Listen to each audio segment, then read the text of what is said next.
What's going on today? Today we're in West End at the Goodwill, and I'm one of the people that are being honored as an unsung hero. Cleta is my girl. Cleta is one of the hardest working council members in the city. Cleta's been providing leadership on council since I was in kindergarten.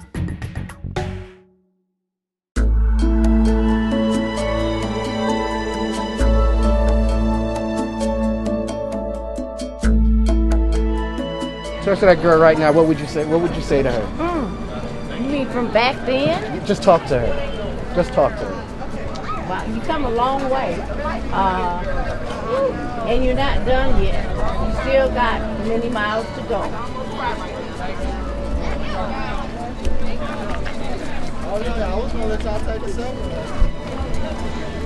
Did she believe she would get on a wall?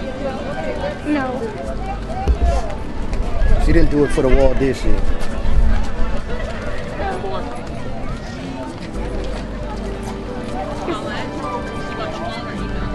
It's very special to be honored. Somebody wanted my photograph a couple of weeks ago, and I didn't send it. I said, I don't need to be honored. So I didn't think any more about it until somebody sent me the mural, a picture of the mural. So I thought they were playing a joke on me, so I had to come over and see it. So it's a privilege. Tennessee State University and Clark Atlanta University School of Social Work helped to make me. But God has led me to this place, and I'm very grateful. Job well done, madam. Very good. Job well done. Job well done. Thank you.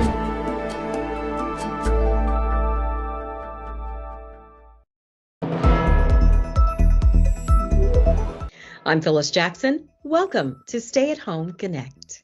Emory infectious disease expert Dr. Carlos Del Rio says while the nation is seeing more new cases, hospitalizations, and deaths, a leadership vacuum is allowing the pandemic to progress without anyone in charge. He sees this moment as an opportunity for the CDC to regain its leadership role and standing. The CDC is the best agency available to take charge at this point in time and to really begin communicating on a clear way about where we are and what needs to be done. Because as we enter the holidays, as we enter these very challenging times, if we don't do that, we are going to have more pain and more suffering. Dr. Del Rio says the majority of the COVID infections are linked to gyms, bars, hotels, and religious events. He's calling on city, county, state leaders, and the private sector to speak up with one voice. It is time to have a mask mandate, and I don't care if you're a Democrat or a Republican. A mask is not a political statement, it's not a partisan statement. A mask is a public health intervention. The pandemic is having an impact on travel plans. Auto Club Group AAA expects about 50 million Americans to hit the roads for Thanksgiving, with Wednesday being the most crowded day. That's a drop by about 5 million people. The organization says 95% of us will travel by car. They're reminding Americans to pack plenty of face masks, hand sanitizer, and disinfectant wipes. Despite the increase in cases, a number of major airlines have added flight options in anticipation of more bookings close to Turkey Day. American Airlines, United, JetBlue, and Delta is seeing more reservations. Delta plans to offer over 3,800 peak day flights during Thanksgiving. Retailers are offering huge discounts for Black Friday. Stores like Target, Lowe's, and Amazon are already seeing a positive response from shoppers on everything from Instant Pots to TVs, laptops, and office chairs. The Golden State Warriors want to add more fans to the stands, so they're reaching out to local and state officials with their plans to safely reopen San Francisco's Chase Center at 50% capacity for the upcoming season. The Warriors are willing to spend upwards of $30 million to test each and every fan with a rapid PCR test, which provides a positive or negative reading within 15 minutes. If you are an Atlanta resident struggling to pay rent, utilities, your mortgage, or security deposit due to the pandemic, The Atlanta City Council wants you to know that help is available. You can apply for the City of Atlanta COVID-19 Emergency Housing Assistance Program. Get details by going to UnitedWayAtlanta.org. That's UnitedWayAtlanta.org. That's a wrap. We'll see you on the next edition of Stay at Home Connect.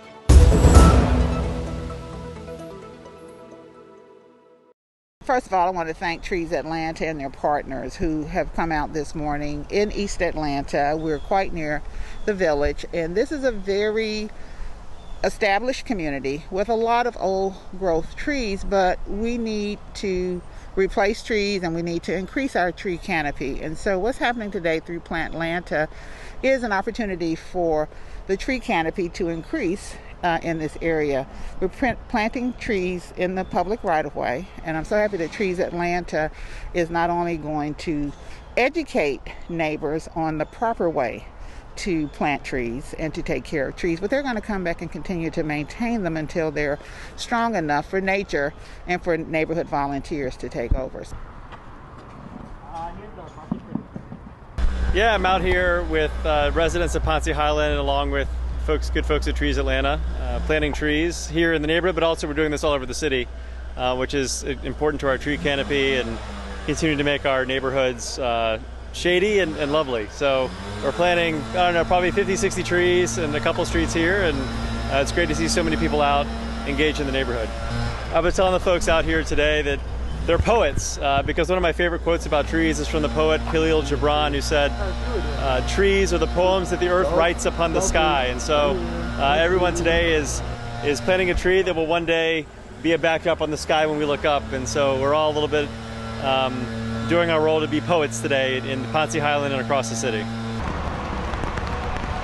We were surprised by the rain, I will tell you that. So we don't have to add the water because Mother Nature provided the water for us today. It's raining and it's fine because trees love rain. So today, Council District 11, which is myself and our entire team, we're here planting 40 trees at Greenbrier Mill. And that's in partnership with Trees Atlanta. And the reason is because Atlanta is known as the city in the forest. And my district, District 11, has the second most beautiful canopy, the largest canopy in the city of Atlanta. So we want to preserve that. We want to make sure that every opportunity that we get, we are planting more trees and we're taking care of the ones that we already have. So that's what we're doing today, and the community has joined us. They registered and they joined us, and we're planting these trees over at Greenbrier Mill. Yeah, so we've got a tree planting here today by Trees Atlanta for the city of Atlanta, and I think it's really appropriate given that we are in Atlanta, the city in a forest. So we're helping to make the forest even bigger here in Atlanta. Actually planted trees with Trees Atlanta a lot in the past. I remember planting about 15 years ago in Chastain Park, and it's fun to go by and see those trees and how they've grown in 15 years. And this is about quality of life. This is about making sure that we are green and that we remain that city in a forest. At the end of today, we would have planted over 500 trees in the city of Atlanta, consisting of every single council district. We're here at Westview Cemetery along the M.L. King Jr. Drive corridor, and we are so happy that Trees Atlanta has chosen this spot, Westview Cemetery, to plant over 40 trees today. We're here with over 100 volunteers. Trees are vital to oxygen. We depend on them for wildlife. And we are so happy to have planted over 500 trees at the end of today, celebrating Plant Atlanta here in the city of Atlanta. I want to thank Trees Atlanta and all of their magnificent staff and volunteers for being here.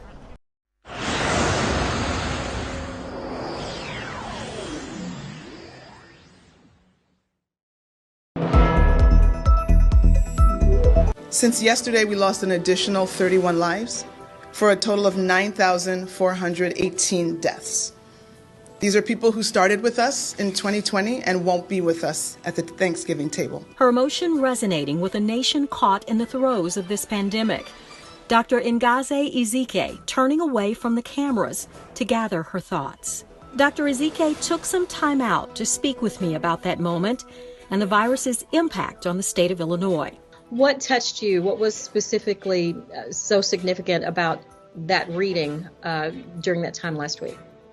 You know, I wish there was a way to exactly pinpoint it and explain exactly where that came from. Obviously, this has been welling up for months and months and months. And so, you know, in retrospect, I guess I would say it's, you know, the culmination of all the things you talked about, the frustration, the anxiety, the pain, a little bit of anger, to be quite frank, just bubbling up to the surface at just a very public time. Wouldn't have ever wished for something like that to happen in such a public moment, but I'm just overwhelmed by the support and just everyone feeling like that cathartic release was for everyone, that we're all feeling the same. As colder temperatures descend upon the state, Dr. Ezike says Illinois is seeing steady increases in test positivity rates, hospitalizations, and deaths. Dr. Ezike says the 20-somethings represent the highest case rates. As recently as last week, we had an 18-year-old succumb to this virus, a healthy 18-year-old. So I know the statistics, but it's kind of like playing a game of Russian roulette where, you know, you don't know if you will be that one. And so why don't we all take the stance of preventing it? We cannot control this situation without masking and distancing. We cannot. Dr. Ezike and her team have been passionately fighting against this virus, believing that an ounce of prevention is worth a pound of cure.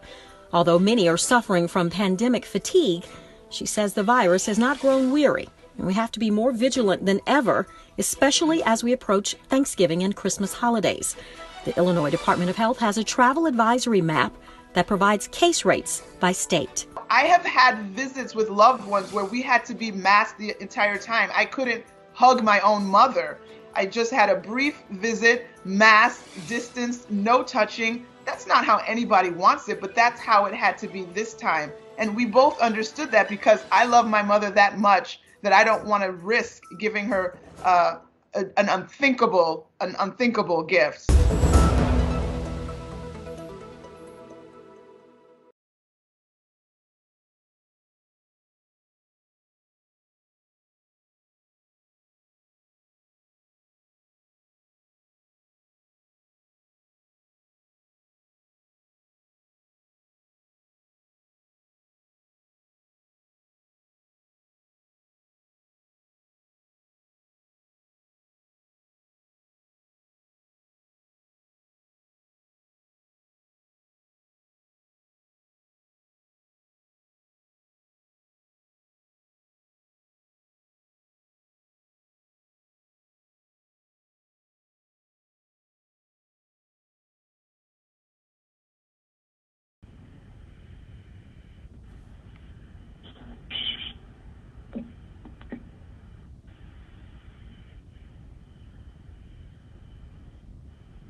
Hello, it's 1 o'clock. This is Felicia Moore, President of the Atlanta City Council, welcoming everyone to our November 16, 2020 full council meeting.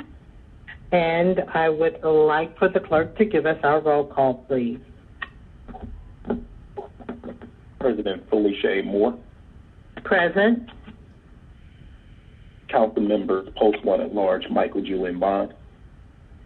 Here. Post 2 at large, Matt Westmoreland. Here. Post 3 at large, Andre Dickens. Here. Council District 1, Carla Smith. Here. Council District 2, Amir Faroki. Here. Council District 3, Antonio Brown. Here.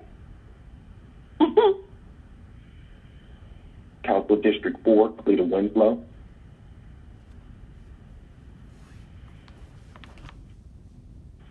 Council District 5, Natalie Mosby Archibald. Here. Council District 6, Jennifer Ives. Here. Council District 7, Howard Shook. Aye. Council District 8, J.P. Matsakite. Here. Council District 9, Dustin Hillis. Here. Council District 10, Andrea L. Boone. Council District 11, Marcy Colley Overstreet. Present. Council District 12, Joyce M. Shepherd.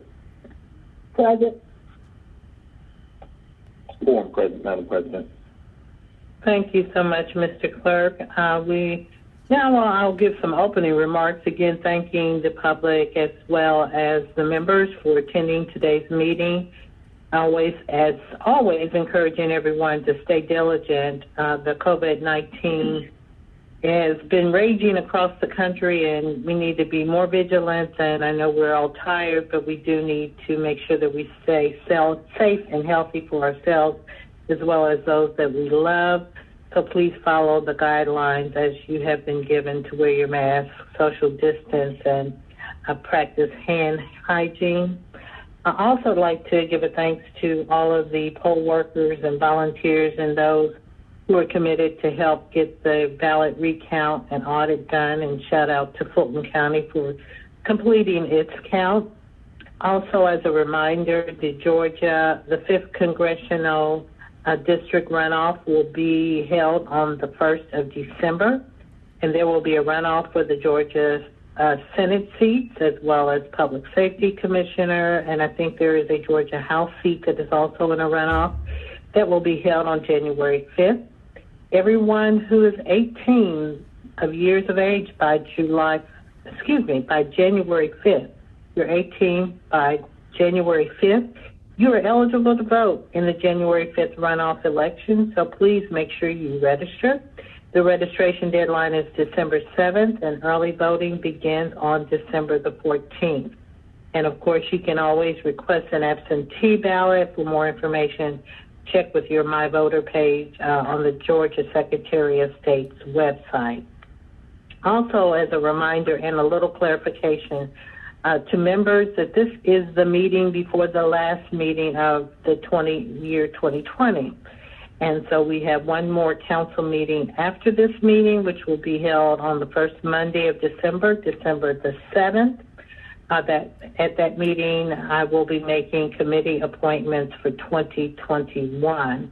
I want you to know, as well as terms of the legislative items, there was an amendment to the paper, and so please just make sure you just check your items that may be held in committee.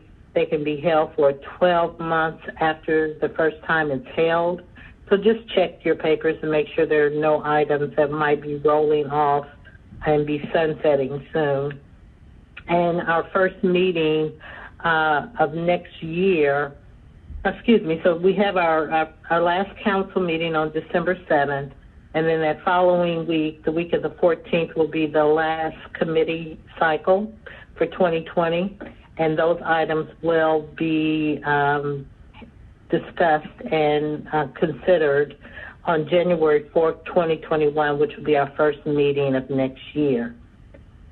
So I would also like to offer for our moment of silence to extend condolences to the family and friends of the late Miss Barbara Towns. She's a longtime resident of the Heritage Station Senior Apartments and a seasoned member of the Pittman Park High Steppers Golden Age Seniors Club. And so is there anyone else that would like to please use your speaker button? Ms. Boone, do you have someone to add? No, Madam President. I just wanted to let you know that I was muted at the time of roll call. Thank you. Thank you. Any other members joined us since roll call? Yes, this is Councilmember Winslow, and I would like to add someone to the prayer list, and that's Coach Floyd. He was part of the Atlanta Boxing Academy here in Atlanta, took a lot of young people to the AAU tournament some years back, and he just recently passed away. Thank you, Madam Thank you. President. Yes, we will lift up Coach Floyd and add his name to the list. Ms. Overstreet. Yes, I'd like to add my uncle Milton Seals to the list for prayer. He passed during last week, and we observed him on Saturday at Murray Brothers. And I just, longtime resident in Southwest Atlanta for decades, and on Lyndhurst, and we just want to thank him for just being a wonderful man while he was here. All right, and we will lift his name up as well. Any other additions? Okay, let's enter into a moment of silence on said names and those that we may not have mentioned, and particularly to the family of those who are dealing with COVID-19, either through illness or through death. Let's enter into a moment of silence.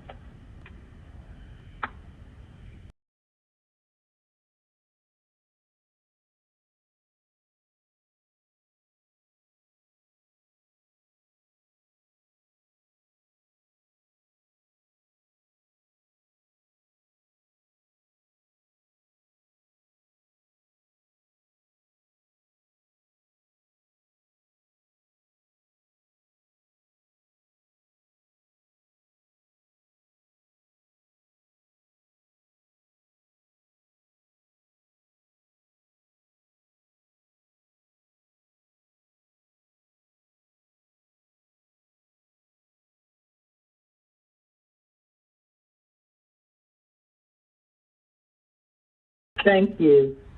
In my haste, I went too far. We will do our invocation next, but before we do that, we need to do the adoption of the agenda. I skipped over that when I went into the opening remarks. So, first of all, I want to make sure, Mr. Brown, are you present? I am President, Madam President. Okay, you just sounded a little different. Ms. I, did you want to speak before we adopt the agenda?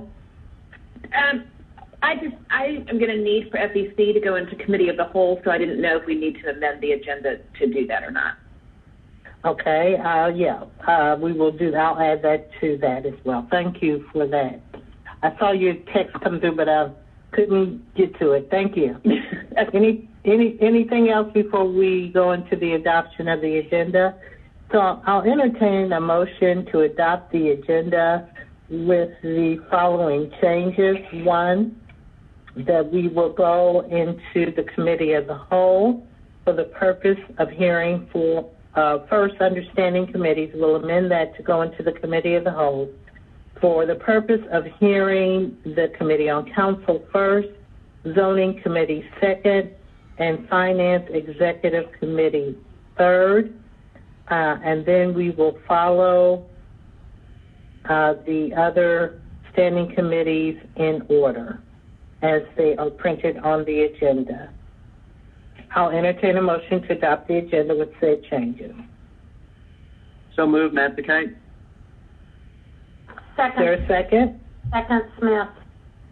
Motion by Matsakite, second by Smith to adopt the agenda with the following changes. Let's open the vote so I can see who all is on the system. Please vote. The vote is now open. Will everyone please vote? Ms. Winslow, how do you vote? In favor. Ms. Shepherd? I'm on this. Okay, it just came up. Thank you. Okay. Yes. Mr. Brown? Okay, Mr. Bond? Aye. Okay, all votes are cast. The vote is now closed. Populating vote.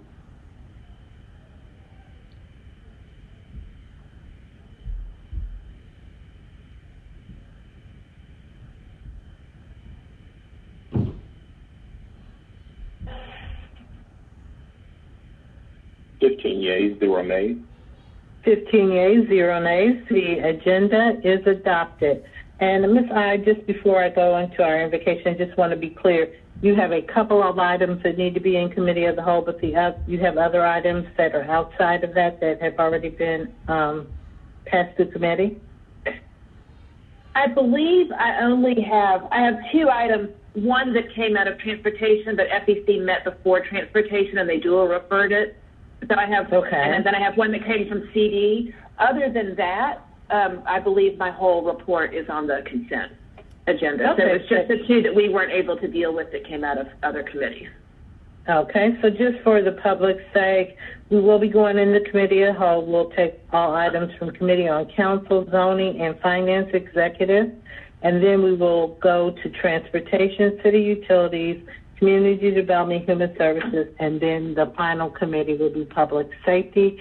Please, members, if you do have items for immediate consideration or referral, if you would get those to the staff ASAP, because we do not have a lengthy period of time for public comment, and so hopefully the meeting will move quite quickly. So now we have done our moment of silence. I would like to invite Reverend Anthony A.W. Motley Sr., who's a pastor of Lindsay Street Baptist Church, located at 560 Lindsay Street Northwest, to give our invocation. Pastor, are you there? Yes. Many thanks to you. Many thanks to you, our distinguished President, Ms. Felicia Moore, to Mayor, for this privilege. Thank you for this privilege. And to Mayor Keisha Bottoms and the Atlanta City Council, let us bow. Lord, we thank you for the privilege to serve. We thank you for the privilege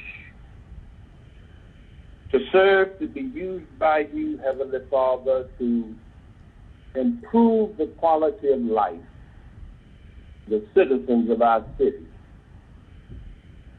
And now with the opportunity, and I dare say, Lord, the divine mandate that you have given to Atlanta and the state of Georgia to make a difference in the quality of life for our nation and our world.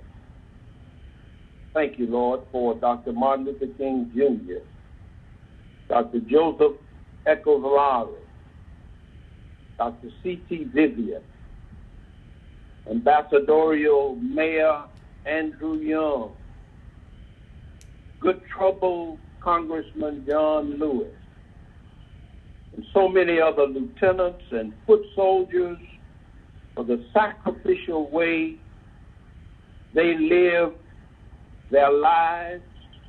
We thank you for the cross-bearing way, the love way, the righteous way, the just way that brought us thus far on our way, that brought us to this time, to this moment, to this hour. You have used the God-given skills, Lord, that you alone placed within some select women of our city. President Felicia Moore, Mayor Keisha Bottoms, Attorney Stacey Abrams, and Congresswoman Nakima Williams to transform the nation's politics by turning Georgia from a red state to a blue state. Thank you. Thank you, Lord, for this pivotal moment where the fate of our nation is hanging in the balance, hanging between heaven and hell, love and hate, good and evil, light and darkness, and how you literally placed the nation's fate, the fate of this one nation under God, indivisible, with liberty and justice for all in the hands of Georgia in general, but Atlanta in particular. Thank you, Lord, for believing in Atlanta enough and the state of Georgia to the degree that you have entrusted to our stewardship this weighty responsibility.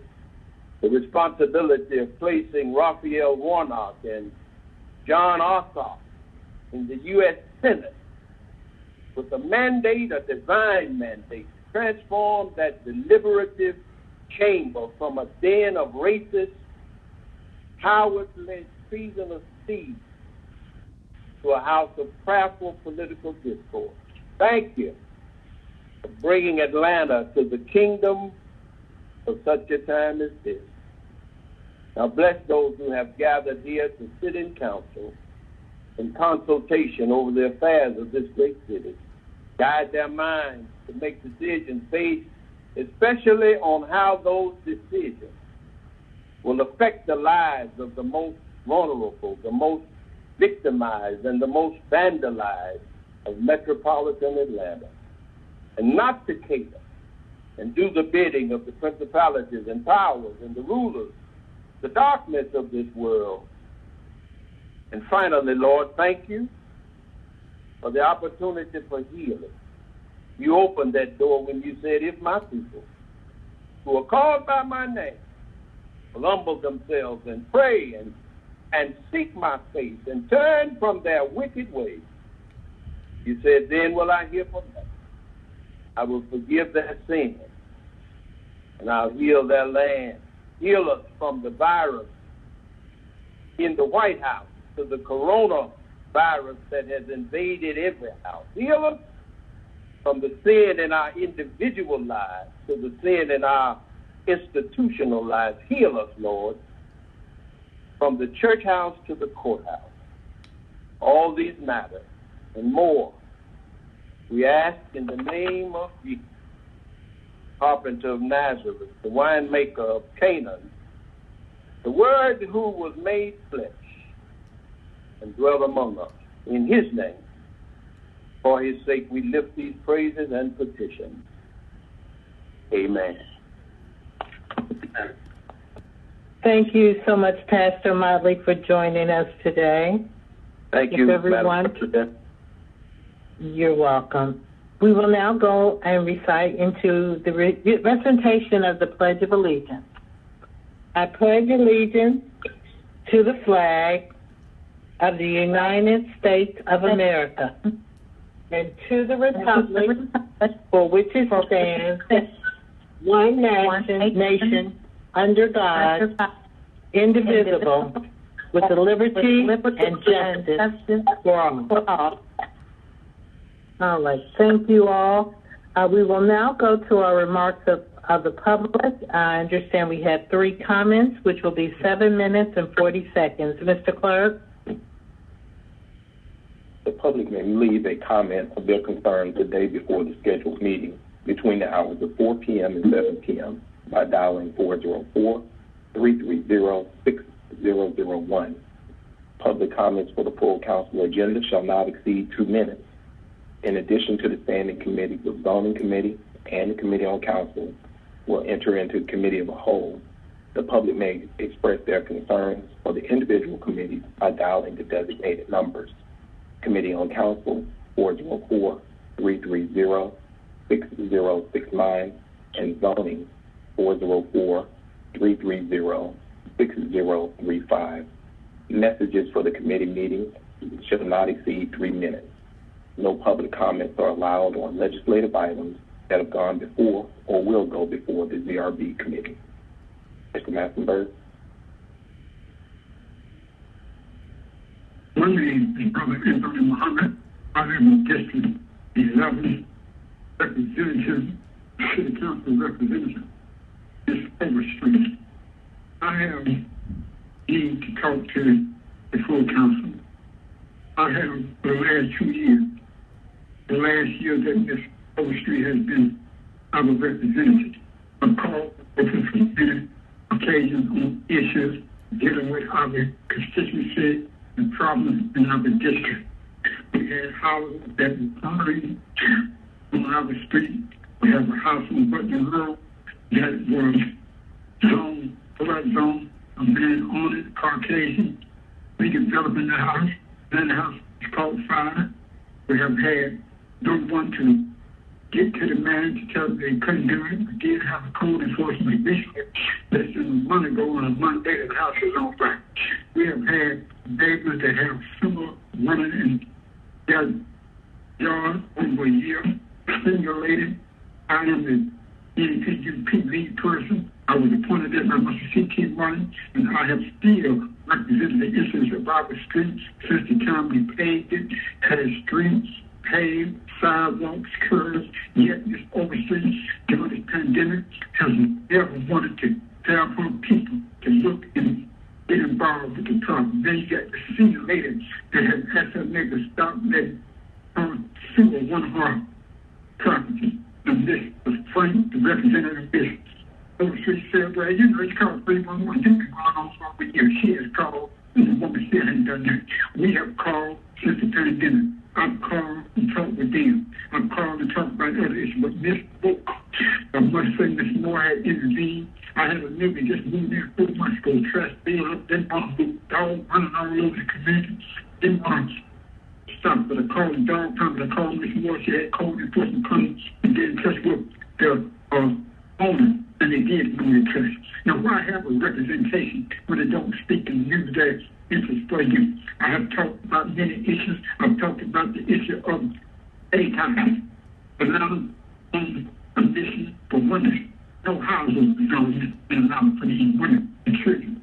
Yet we both come, I, Kamala Harris, and they never did anything for the instance of the carbonated people, the black people here since 1868 when we started voting.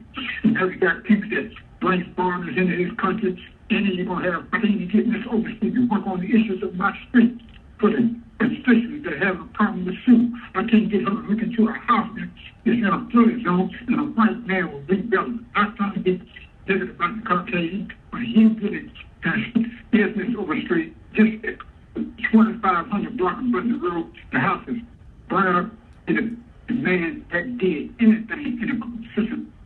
My name is Henry Jordan. Get on to the Spirit of Christ. Woe to the rebellious children, saith the Lord, and take counsel, but not of me, and cover with the covering, but not of my spirit, that they may add sin to sin. Isaiah 30th chapter, 1st verse. The rebellious children of the people of Judah were determined to go down into Egypt, that is, to seek an alliance with Egypt against Assyria. Seek God's counsel for deliverance. Let him know that he was converted the sinner from the error of his way, to save a soul from death, and to hide a multitude of sins. James 5th chapter 20th verse. Death is the physical death by which God sometimes punishes his disobedient people. I told Jay Montgomery what Jesus revealed to me about him, and read Bible verses to him. We prayed together, but James rejected praying together.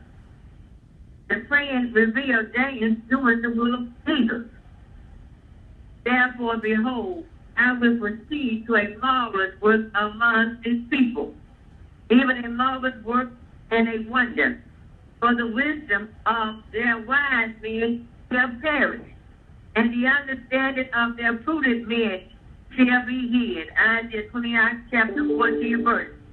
The prophet condemns his own people for honoring God with their mouth and lips, and not with their heart. God give us power to honor you with our heart. Lay hands suddenly on no man, neither be partaker of other men's sins. Keep thyself pure. 1 Timothy 5th chapter 22nd verse. Lay hands suddenly on no man, causing Timothy against hastily ordaining a man as elder. I ask for Jesus for an atmosphere that will enable me to obey him. I need to be led by the Spirit to also to the Holy Ghost to lead us into all truth and obeying Jesus Christ, because we need his help more than he need our help. It's a blessing to serve Christ, and no blessing to serve this flesh. Obey Jesus, and thank you. Greetings to you, council members and staff.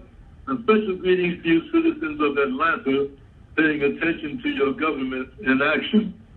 Ben Howard, Senior Advocate, Public Policy Analyst. With approximately 20,000 citizens and stakeholders within Neighborhood Planning Unit R, the NPUR 9 has set the NPUR quorum at the ridiculously low figure of 10. That way, when only 20 of the 20,000 residents within NPUR attend the meeting, the NPUR 9 can say, "See what a great job we have done. 20 people attending our meeting." They call it a great job, even though the 20 is only 0.1% of the NPUR residents and stakeholders. With few more than 20 people, the NPUR 9 proudly declares that it has passed bylaws for 2021.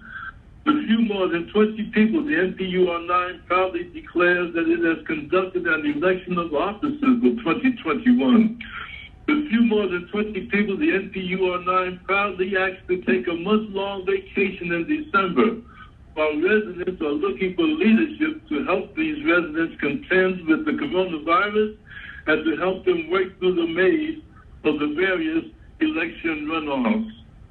When might the residents and stakeholders of Neighborhood Planning Unit R expect some help from city governments in increasing citizen participation in NPUR, now currently being hampered by the NPUR 9, Antonita Robinson, Corliss Clare, Ricardo Jacobs, Burnett L. Scott, Alfred White, Allison Hathaway, Sherry Williams, and the NPUR 9 supporters and cohorts.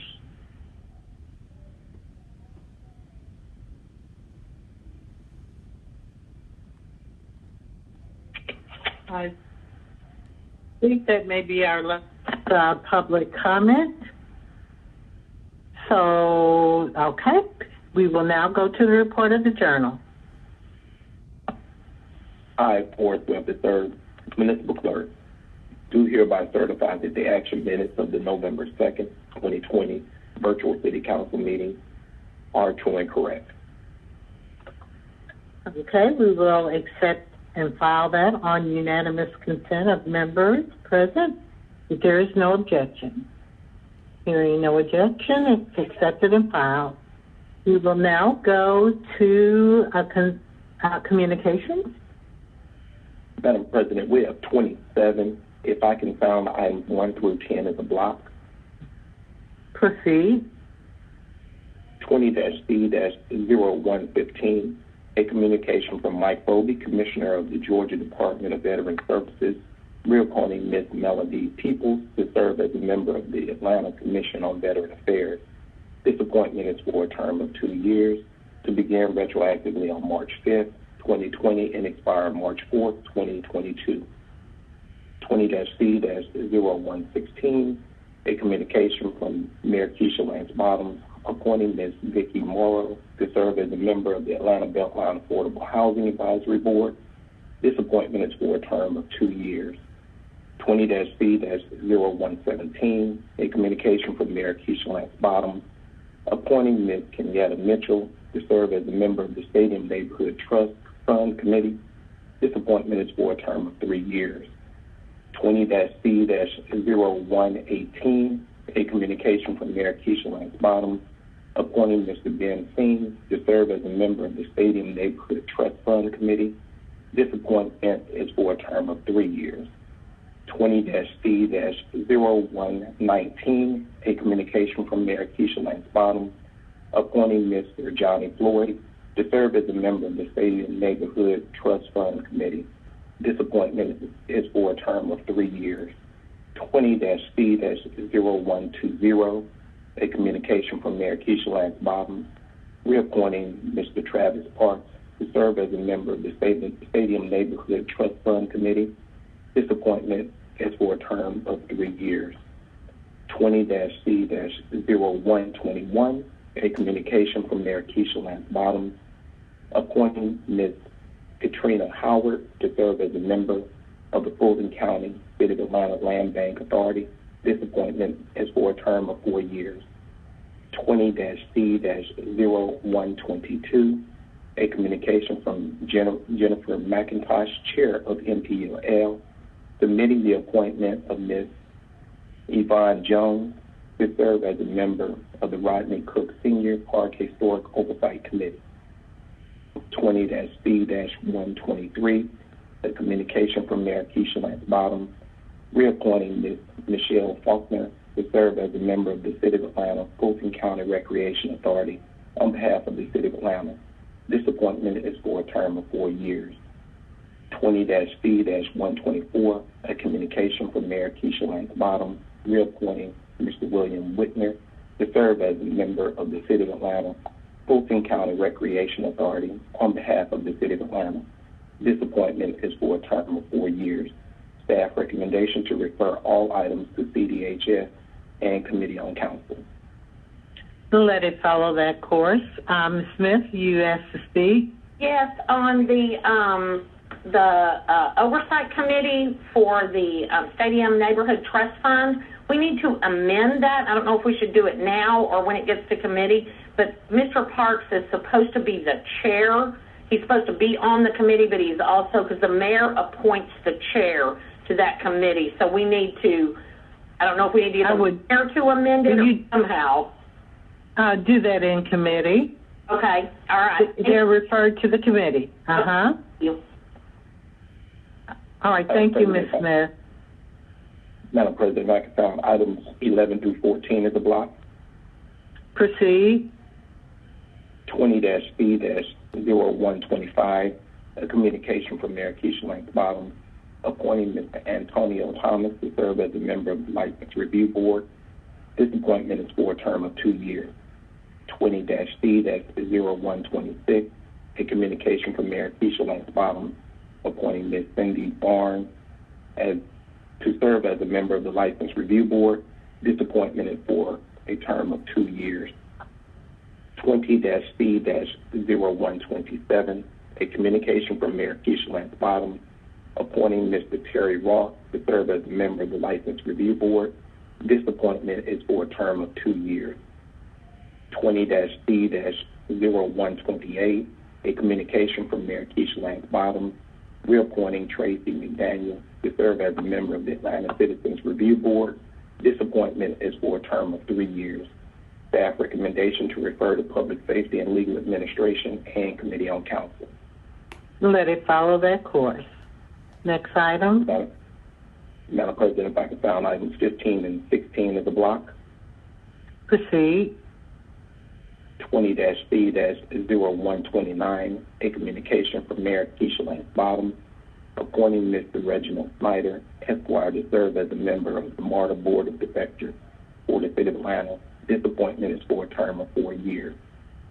20-C-0130, a communication from Mayor Keisha Lance Bottoms, reappointing Mr. Robert Ash III to serve as a member of the MARTA Board of Directors for the City of Atlanta. This appointment is for a term of 4 years to begin January 1st, 2022 and expire December 31st, 2025. Staff recommendation to refer to Transportation Committee and Committee on Council. What were the dates of the appointment? January 1st, 2022 and expire December 31st, 2025. Okay, all right. And your recommendation is to what? Refer to Transportation Committee and Committee on Council. Let it follow that course. 20-C-0131, a communication from Mayor Keisha Lance Bottoms, appointing Bishop Oliver Allen III to serve as a member of the Atlanta Human Relations Commission for the City of Atlanta. This appointment is for a term of 3 years. Staff recommendation to refer to Committee on Council. Let it follow that course. 20-C-0132, a communication from Mayor Keisha Lance Bottoms, appointing Mr. Dargan Burns, Esquire, to serve as a member of the City of Atlanta Audit Committee. This appointment is for a term of 4 years. Staff recommendation to refer to Finance Executive Committee and Committee on Council. Let it follow that course.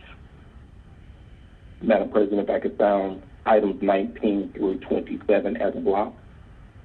Proceed. 20-C-0133, 0133, a communication from Mayor Keisha Lance Bottoms, appointing Mr. Greg Street to serve as a member of the Task Force for the Promotion of Entertainment and Culture. 20-C-0134, a communication from Mayor Keisha Lance Bottoms, appointing Ms. Giovanni D. Palmer to serve as a member of the Task Force for the Promotion of Entertainment and Culture. 20-C-0135, a communication from Mayor Keisha Lance Bottoms, appointing Mr. Scott Walker to serve as a member of the task force to review the City of Atlanta's existing policy and procedures for administering and monitoring service delivery grants related to the Housing Opportunities for Persons with AIDS and the City of Atlanta's Workforce and Development Agency, also known as WorkSource Atlanta. 20-C-0136, a communication from John Dargle, Jr., Commissioner of the Department of Parks and Recreation for the City of Atlanta, accepting service for the Rodney Cook Senior Park Historic Oversight Committee. 20-C-137, a communication from Mayor Keisha Lance Bottoms, reappointing Ms. Allegra Lawrence Hardy to serve as a member of the Piedmont Park Conservancy. This appointment is for a term of 1 year.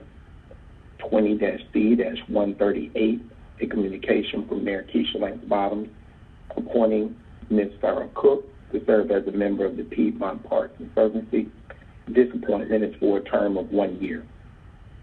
20-C-0139, a communication from Mayor Keisha Lance Bottoms, reappointing Mr. Lawrence Ash to serve as a member of the Piedmont Park Conservancy. This appointment is for a term of 1 year. 20-C-0140, a communication from Chief Procurement Officer Martin Clark, submitting the October 26, 2020 through October 30th, 2020 weekly contracts report. 20-C-0141, submitting the November 2nd, 2020 through November 6th, 2020 weekly contract report to the Atlanta City Council and Clerk of Council pursuant to Section 2-1142 of the Atlanta City Code of Ordinances. Staff recommendation to accept and file all. The staff recommendation is to accept and file. I will accept and file those on unanimous consent of the body if there's no objection. Hearing no objection, Mr. Clerk, we will accept and file. And unanimous consent currently is 15 yeas, 0 nays, and that concludes my report, Madam President. Thank you so much. We now go to consideration of veto legislation. There are no items, Madam President. All right. Is there any unfinished business? There is none, Madam President. All right. So now we're at our consent agenda, members. If you would review your consent agenda, section 1. If you have items in which you would like to remove from the consent agenda, please indicate with your speaker button. Okay, Mr. Clerk, I see no members indicating with their speaker button that they have items to remove from consent agenda section 1. So let's open the vote on consent agenda section 1. The vote is open. Will everyone please vote? Ms. Winslow, how do you vote? In favor. Mr. Bond, how do you vote? Aye. Mr. Brown, how do you vote? Madam President, I selected yes on the system, so I'm not sure what's going on. Okay, we'll enter your number. Hopefully it'll work right. So all votes are cast, Mr. Clerk. The vote is now closed.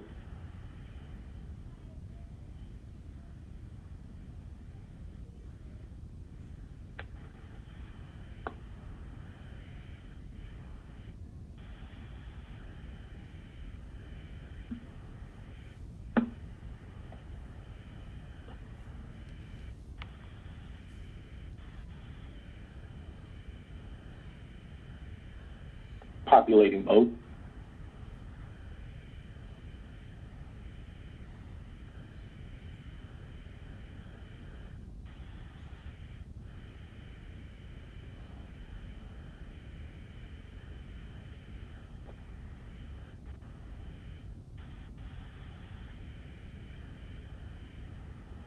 Populating vote.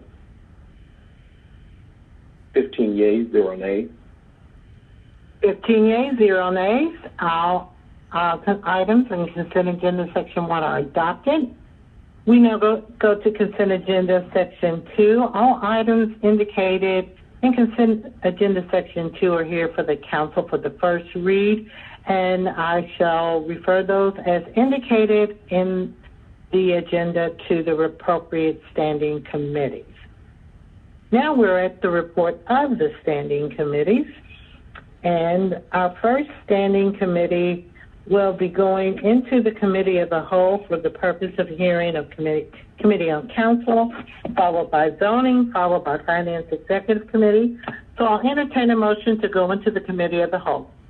So moved, Matsakite. Second, Smith. Motion by Matsakite, second by Smith, to enter into the committee of the whole for the purpose of hearing from Committee on Council, Zoning, and Finance Executive Committee. Mr. Clerk, please open the vote. The vote is open.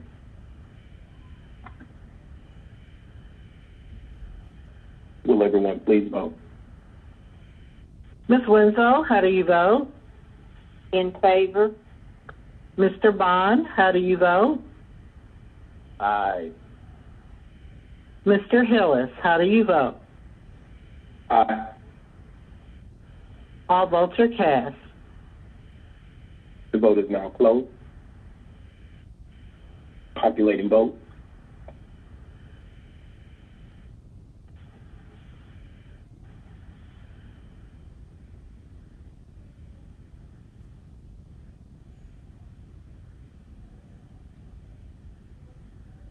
Fifteen yeas, 0 nays. 15 yeas, 0 nays. We are now into the committee of the whole. We will start with the Committee on Council, the Honorable J.P. Matsakite, Chair. Thank you, Madam President. First order of business is to hear public comment. Mr. Evans, if you could please play the public comments.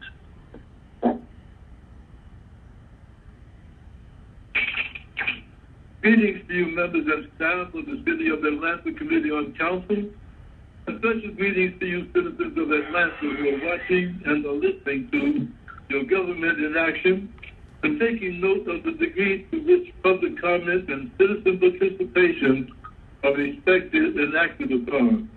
Ben Howard, Senior Advocate, Public Policy Analyst. Issue number 1. At its meeting this coming Saturday, November 21st, the Atlanta Planning Advisory Board is poised to change its bylaws to eliminate the title of APAP Committee on Council and change it to APAP Committee on APAP.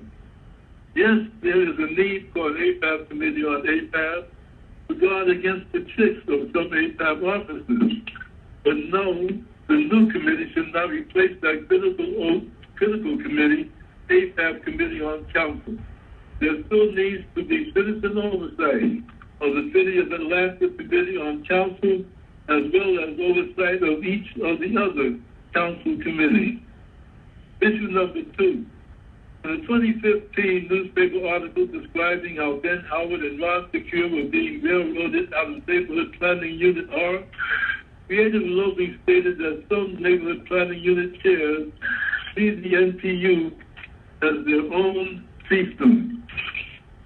In an unethical and demeaning manner, Neighborhood Planning Unit R citizens have been required to enter the name Antonita before being allowed to participate in an NPUR virtual meeting via Zoom. Under the City of Atlanta Code of Ordinances, ethics issues come under the purview of this committee. I ask that you declare it unethical that the public must pay homage to Antonita the Great or to any self-promoting individual before being fully allowed to participate as a citizen of Atlanta in the Zoom meeting. While waiting for this committee to act, citizens may find some relief in the fact that NPUR takes a second vacation during the entire month of December, so no need to enter Antonita in a Zoom meeting. There may also be some relief from that name then that NCUR has arranged for Antonita to continue to have her fingers in the NCUR pie by, quote, electing her, unquote, as vice chair of NCUR. So if you decide to do anything about this, you'll be met with fierce resistance, committee members, from Antonita Robinson, Clovis Blair, Ricardo Jacobs, Renato Scott, Alfred White, Allison Hathaway, Sherry Williams, and the NCUR 9 Council Committee. I am Brother Ibn. I'm calling to ask, would you have someone to investigate the commission, the non-commission on women? We have women on the street. We have women with children on the street. Even before the pandemic, we have had ever since 1993 installation of this committee, and it hasn't yet been fully vetted with the people that's supposed to be representing interests for the community. Now we have this pandemic, and you have more women insurance. Majority numbers, they make less than $20,000 a year, make less than $15,000 in some situations, more so being around. But you got these high-income government working people. You got these high-income institutional education, making money, and not even having a voice. You have these big churches like Ebenezer, Mr. Walnut never had come down to speak on behalf of the women not having the benefit of housing. Never had come to speak on the issues that is not being done in the 5th district according to Mr. Trump when he asked Mr. John Lewis, go back to your districts and clean it up. Like he said the same thing about Baltimore, Mr. Collins. I failed just for several times in Baltimore, seeing the condition of the housing that I've lived in Atlanta for over 30 years, seeing the conditions that continue to deteriorate from carbonated dogs and people, but yet we have these legislators that don't speak up. I had to call Ms. Moore, and she really intervened on behalf of an issue for me that my own representation of this overseas office told me we don't need to call 911. You need to do it. And I've been having issues for looking out for the constituents that are elderly on my streets, for things that need to be done for them. But how does that tie into your council committee? If you're going to be a representation for our council committee, why don't y'all collaborate and find institutions with resources to help these women and children on the street of Atlanta? You can be Caucasian, you can be the Virgin, fraternity member, and still have a heart to want to find the collaboration with these institutions, private and public, can do for these people. So I ask you, because that's why I left religion. How can you have all the problems with the pandemic, have all the problems with housing, have all the problems with economics, and you can have these people talk about their love of God whom they don't speak, but you look at one another every day. And whom I believe in humanity represent good and show good word and good action. That is God I believe in. We are spiritual, having the human experience. Brother Anthony Muhammad, make our hotel. All right, thank you. That concludes our public remarks. Next order of business or communications. There are 8 communications that we have here. Without objection, I will take them all as a block, and all of these individuals have appeared before the Committee of Purview, and we'll outline that. So without objection, I'll go ahead and read in 20C-0104, which is a communication from Council President Felicia A. Moore, as amended by Community Development Human Services Committee, reappointing Mr. David Holder to serve as a member and chair of the Stadium Neighborhoods Trust Fund Committee. This appointment is for a term of 3 years, and this was favorable as amended by CDHS on the 10th of November. Next item is 20C-0105, which is a communication from Elizabeth Coyle, Chair of Beltline Network, Inc., submitting the appointment of Mr. Peter Kitchen to serve on the Atlanta Beltline Tax Allocation District Advisory Committee. This appointment is for a term of 2 years, and this was favorable by the CDHS Committee on the 10th of November.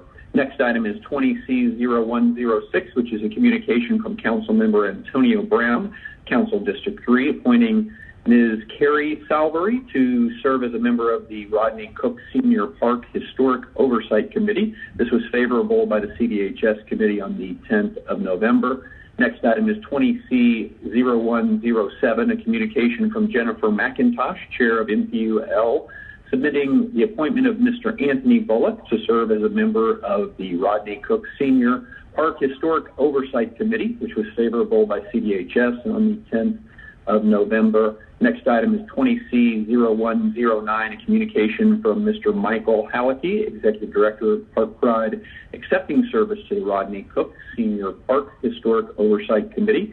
This was favorable by CDHS on the 10th of November. Next item is 20C0110, a communication from Mr. George Dusenberry, Southern Hub Director for the Trust for Public Land, accepting service to the Rodney Cook Senior Park Historic Oversight Committee, favorable by CDHS, the 10th of November. 20C0111, a communication from Mayor Keisha Lance Bottoms, appointing Ms. Makita Browning to serve as the Commissioner of the Department of Watershed Management for the City of Atlanta. This was favorable by the City Utilities Committee on the 10th of November.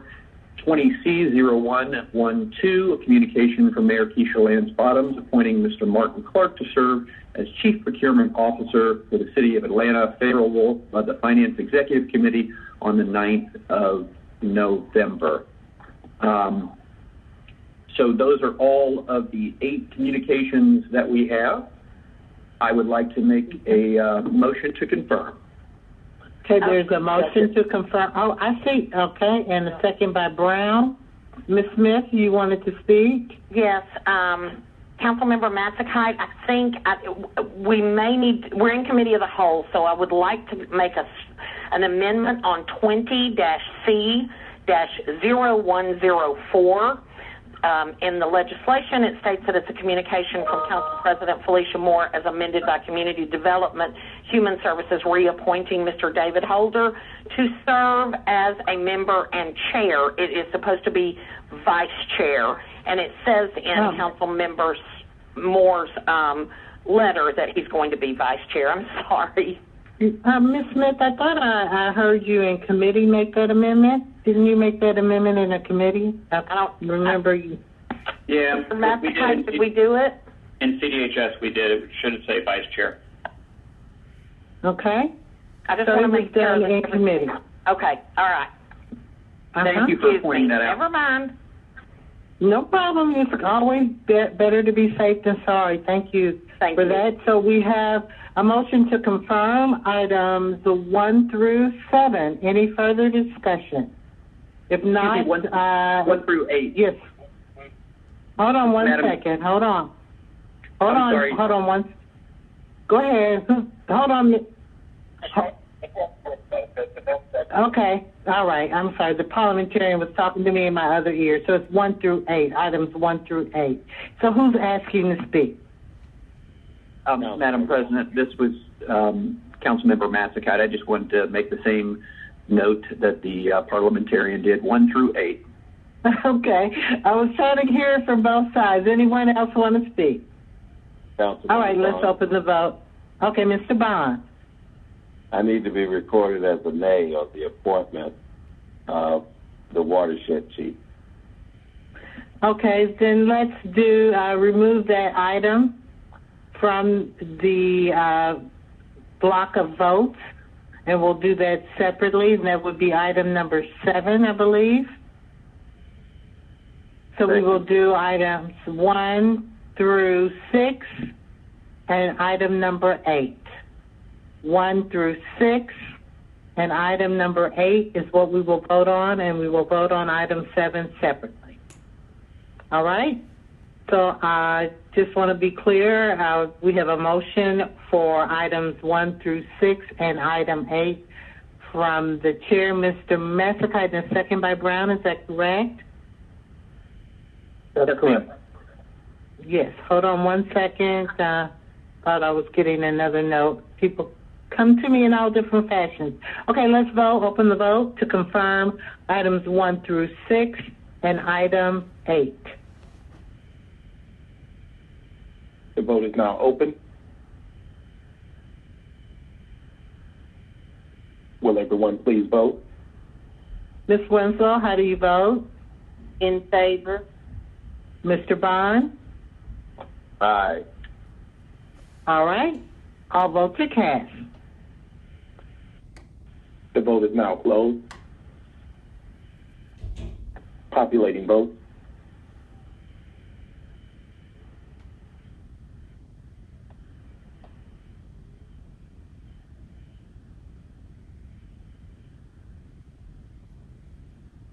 Yeas, 0 nays.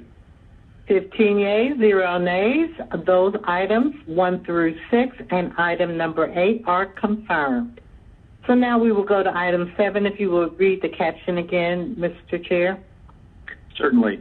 It's a communication from Mayor Keisha Lance Bottoms appointing Ms. Makita Browning to serve as the Commissioner of the Department of Watershed Management for the City of Atlanta. This was favorable by City Utilities on the 10th of November, and the motion is to confirm. Is there a second?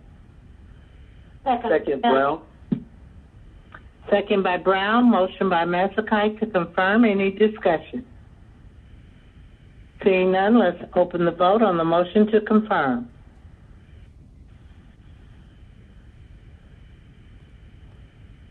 The vote is open.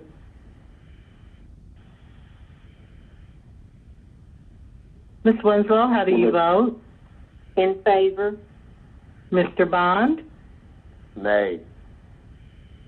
All votes are cast. The vote is now closed.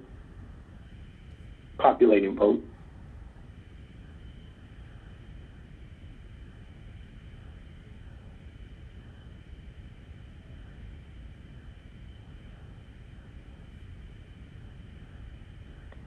The 14 yeas, 0 nays. 14 yeas, 1 nay. Apologies.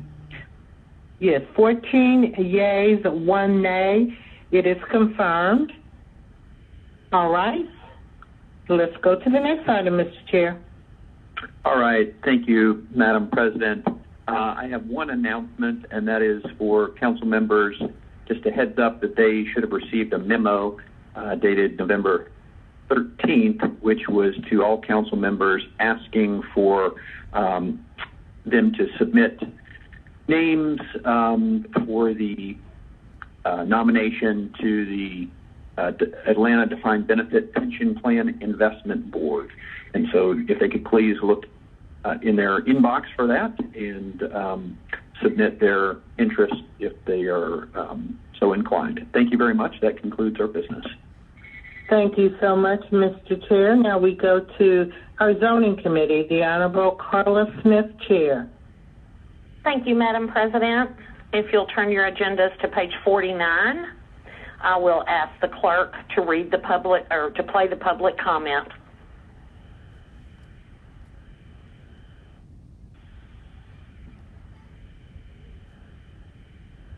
Greetings to you, Zoning Committee, council members, and staff. A special greeting to you, citizens of Atlanta, paying attention to our governmental action and taking note of the degree to which public comments and citizen participation are respected and acted upon. Ben Howard, Senior Advocate, Public Policy Analyst. At the meeting of Neighborhood Planning Unit R, held on Wednesday, November 4th, no minutes of the NPUR Land Use and Zoning Committee meetings were made available to the public. Also not made available to the public are the dates and times of the NPUR Land Use and Zoning Committee meetings. The NPUR Zoning Committee has been chaired year after year after year by one Annette L. Scott. Under Annette L. Scott, NPUR Zoning Committee has caused NPUR policies to be set in place with no proof that such policies are certified members of Neighborhood Planning Unit R. The city has accepted this. This same committee, under Annette L. Scott, has refused to place any documentation in the NPUR binder maintained in the reference section of Adams Park Library for public consumption, and review. They do not want the public to know how they operate. I urge that if and when any recommendations come to you from Neighborhood Planning Unit R, you insist that those recommendations be accompanied by the minutes of the NPUR meeting, attesting under oath that a valid vote of the membership was taken, and further attesting that all parties have been given fair opportunity to present their positions. I caution you that any attempt to interfere with the modus operandi of the NPUR 9, if you choose to do so, will be met with fierce resistance from the NPUR 9 movers and shakers, Antonita Robinson, Wallace Blair, Ricardo Jacobs, Lynette L. Scott, Alfred White, Allison Hathaway, Sherry Williams, and the NPUR 9 cohort. Okay, item number 1, 20-0-1638, Z-20-53. The location is 1136 Sylvan Road. The change is to rezone from I-1C Beltline to MRC-1 Beltline. The motion on this paper is favorable. Motion is to adopt. Any discussion? Seeing none, let's open the vote. Oh, I need a second. I need a second, please. Second, Brown. Second by Brown, motion by Smith to adopt. Any discussion? Hearing none, let's open the vote. Please hold.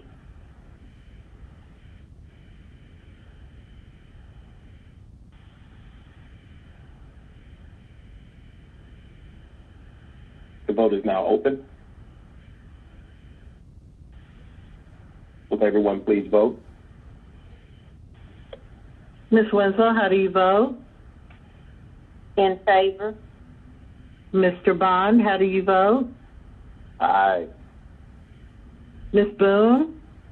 Mr. Westmoreland? In favor. All votes are cast. The vote is now closed.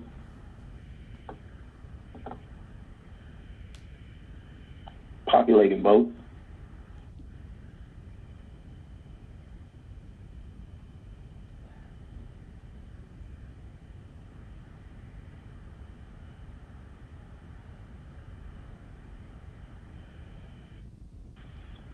Yeas, 0 nays. 15 yeas, 0 nays. It is adopted. Next item. Item number 2, 20-0-1648, Z-20-66. The location is 1565 Moreland Avenue rear. The change is to rezone from R4 to MRC 1C. The motion on this is favorable as amended. Okay, there's a motion to adopt. Is there a second? Second, Brown. Second by Brown, motion by Smith to adopt. Any discussion? Hearing none, let's open the vote on the motion to adopt. Please vote. The vote is now open. Hold on 1 second, please. Ms. Smith, was this a paper that needed an amendment? I can read that amendment. Okay, well, let's hold on. Let's go back. Let's cancel out, Mr. Clerk, the opening of the vote. We have a motion by Ms. Smith and a second by Brown to adopt. Now Ms. Smith is entering a motion to amend. Everyone received this earlier. The conditions for Z-20-66, 1565 Moreland Avenue rear, southeast. Item number 1, parking on the subject parking shall be limited to surface parking only. No structured parking is permitted. Item number 2, any lighting installed on the subject property shall be directional lighting that sends light downward and inward to the lot to eliminate light spillage and upward light pollution. And item number 3, the existing earthen berm shall not be disturbed, nor transitional yard trees removed along the rear property line unless reviewed and approved by the Office of Zoning and Development. So the motion is to approve this amendment and then approve as amended. Okay, there's a motion to amend. There's a second by Brown. There's a motion to amend, a second by Brown. Any discussion on the amendment? If not, let's open the vote on the amendment. Please hold.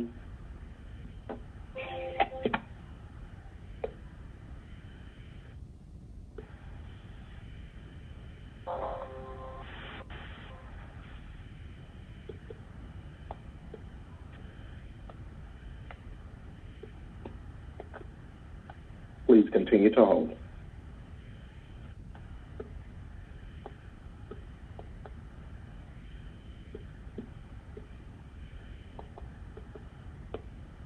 Madam President, the system is freezing. Is it acceptable to do a actual voice vote on this particular item? Okay, we'll call the roll and do the vote.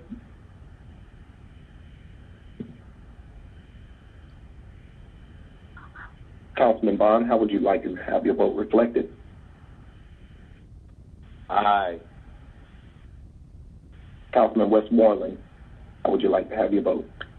Aye. Councilman Dickens? Yes. Councilman Dickens? Aye. Councilwoman Smith?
Councilwoman Moon? Yes. Councilwoman Overstreet? Affirmative. Councilwoman Shepherd? Yes.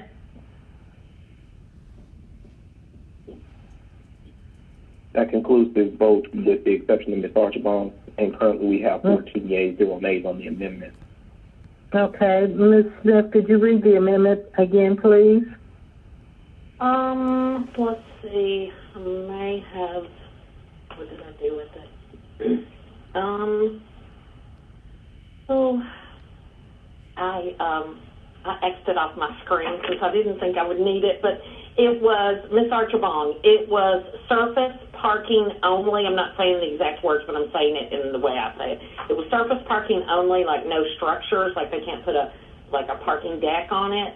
They wanted the lighting away from the homes. They can toward the parking lot, but they can't park out. They can't point the lights over to the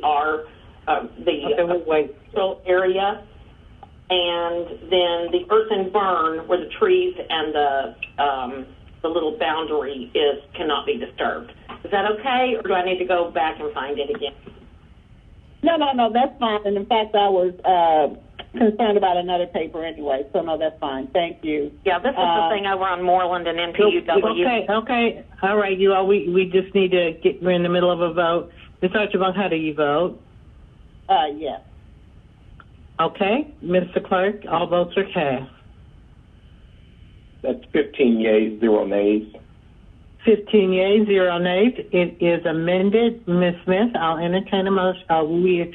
We have now amended it. The motion is to adopt. As amended. Is there any? Yes, as it has been amended. Is there any discussion on the motion to adopt? No. All right, let's open the vote on the motion to adopt as it has just been amended. Please hold. The vote is open. Will everyone please vote?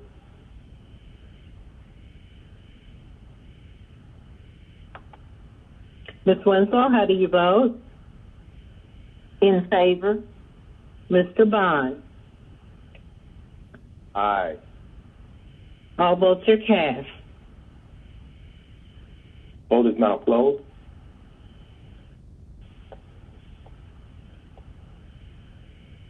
Populating vote.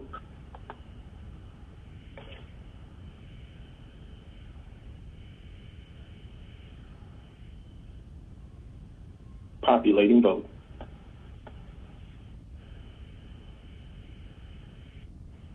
Yeas, 0 nays.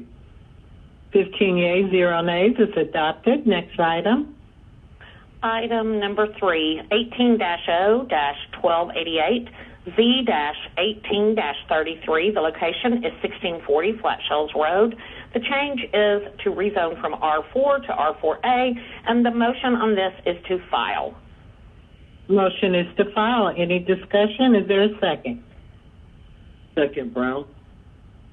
Okay, any discussion? Hearing none, let's open the vote on the motion to file. Please hold.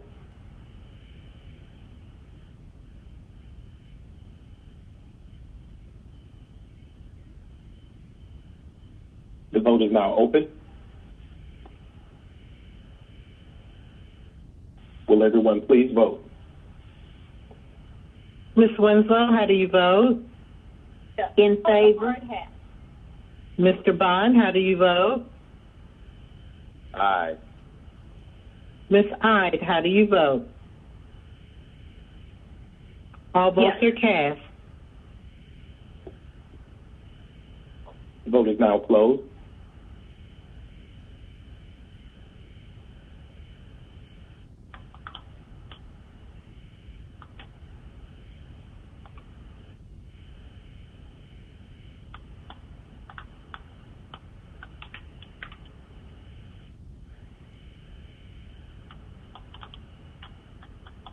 Populating vote. And this is a motion to file, not to adopt, just to file.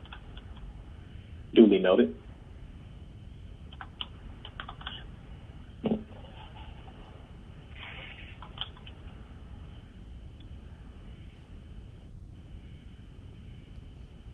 The vote is now closed. 15 yeas, 0 nays.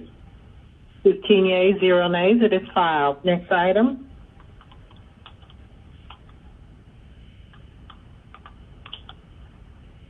Madam Chair. Hi. Sorry, I didn't unmute myself. Item number 4, 20-0-1684. This is a moratorium. The location is Westside Park Overlay Area.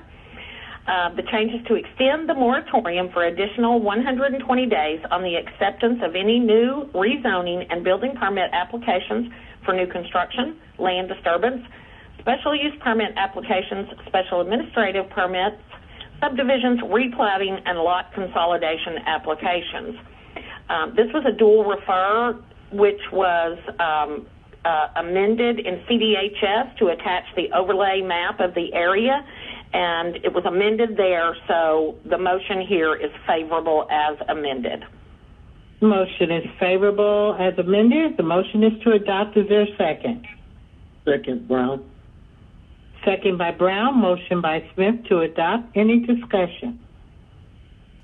Hearing none, let's open the vote on the motion to adopt. The vote is open.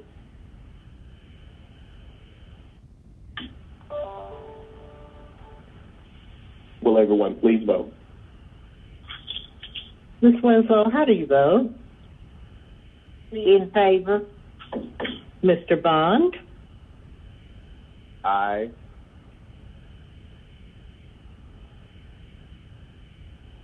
And Mr. Brown was the second.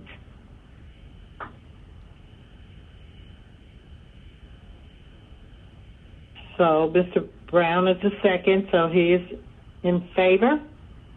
Somehow we got Ms. Overstreet as a seconder, but that all votes are cast. Duly noted. The vote is now closed. Populating vote.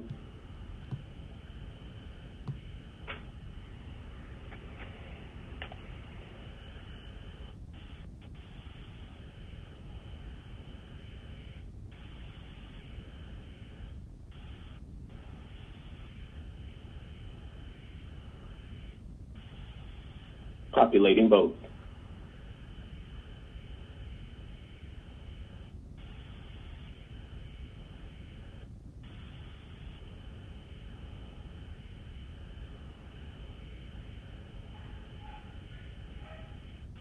Modifying the mover and the seconder.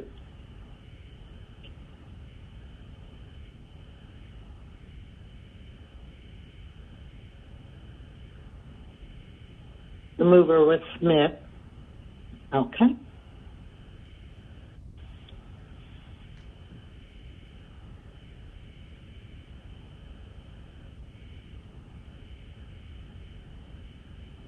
Modifying the mover.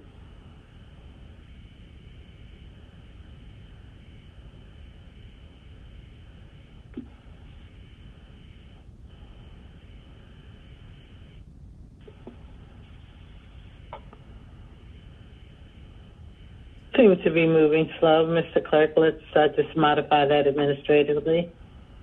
15 yeas, 0 nays. Ms. Smith was the mover, Mr. Brown was the seconder. Okay, 15 yeas, 0 nays. It is adopted. Next item.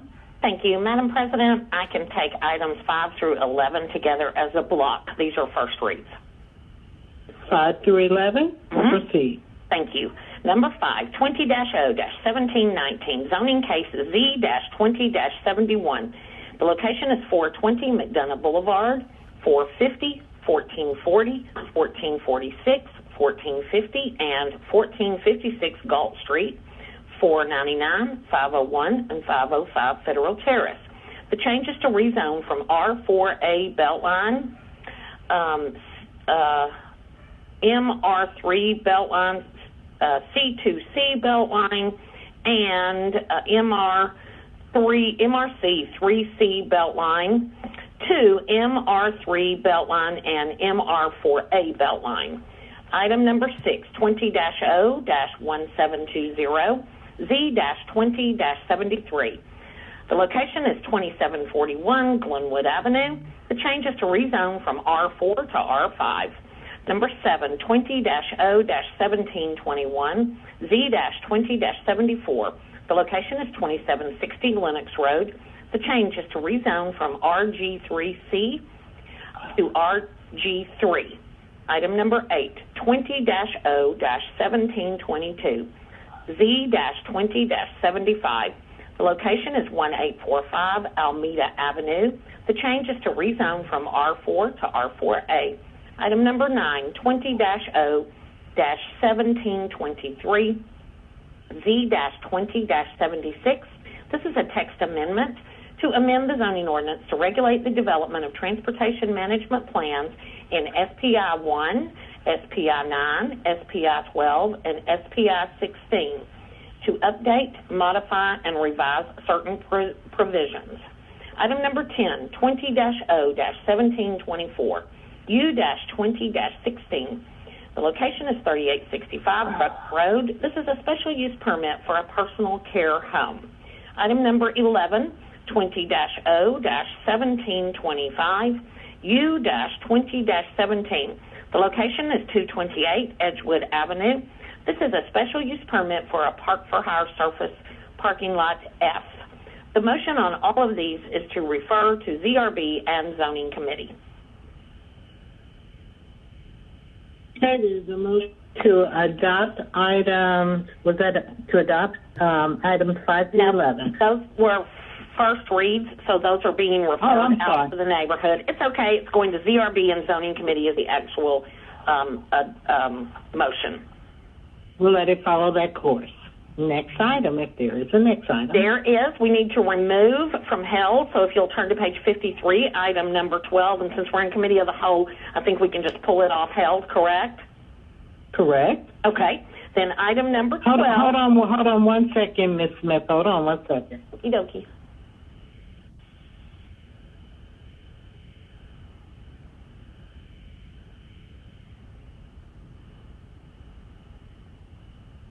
Okay, the parliamentarian recommends that I do unanimous consent of the members present to remove that off of held. Okay, it's on page 53. Hearing no objection, it is before us. Go ahead. Okay, great. Item number 12, 20-0-1221, Z-20-11. The location is 1596 Willowbrook Drive. The change is to rezone from R4 to RG1, and the motion on this is to adverse. Motion is to adverse. Discussion. Is there a second? Second, Brown. Second, Brown. Any discussion? Hearing none, let's open the vote on the motion to adverse Z 2011. Yes. Please hold.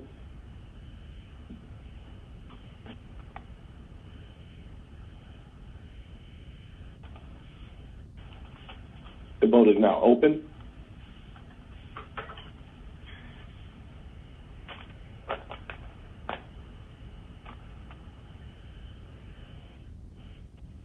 Will everyone please vote? The motion is to adverse. Ms. Winslow, how do you vote? Bond is aye. Okay, Mr. Bond votes yes to the adverse. Ms. Winslow? In favor? All right. All votes are cast on the motion to adverse. Please indicate adverse on the voting screen. Thank you. The vote is now closed. Populating votes.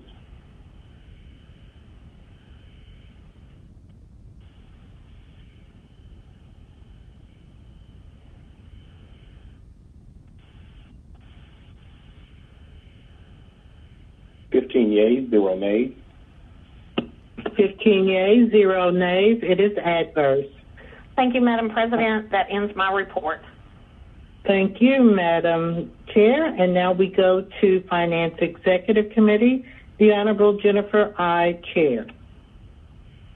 Thank you, Madam President. So my report begins on page 14, and we have two items that came out of other committees, and we didn't handle them at FEC last week because of the way the committees lined up. So the first item is 20-1380, an ordinance by Transportation Committee authorizing the Chief Financial Officer or his designee to amend the fiscal year 2020 General Government Capital Outlay Fund budget on behalf of the Atlanta Department of Transportation by transferring $4,658,516 in transportation impact fees for use under FC 8552 traffic signal maintenance for the purpose of modernizing traffic signals, communication corridors, complete streets, and intersection improvement projects to increase roadway system capacity and for other purposes.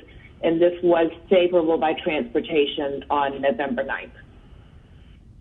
And the motion for Finance Executive Committee? I'll make a motion to adopt. There's a motion to adopt. Is there a second? Second by Brown. Motion by I. Any discussion? Hearing none, let's open the vote on the motion to adopt. The vote is open.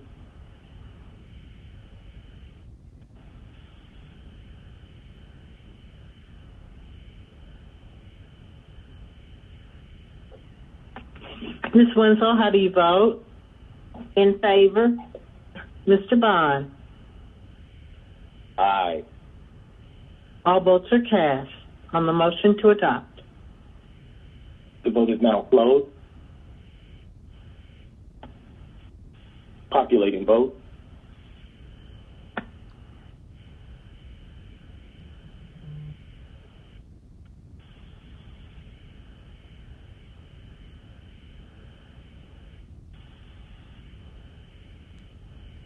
Yeas, 0 nays.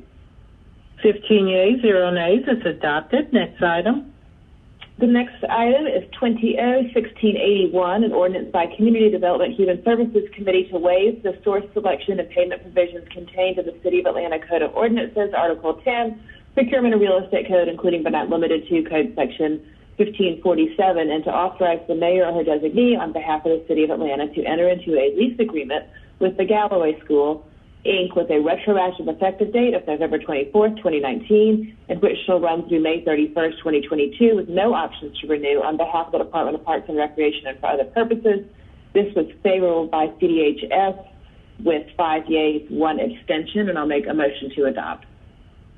Motion is to adopt. Any discussion? Is there a second? First of all, is there a second? Second, Matsakite. Okay, second by Matsakite, motion by I. Any discussion? Let's open the vote on the motion to adopt.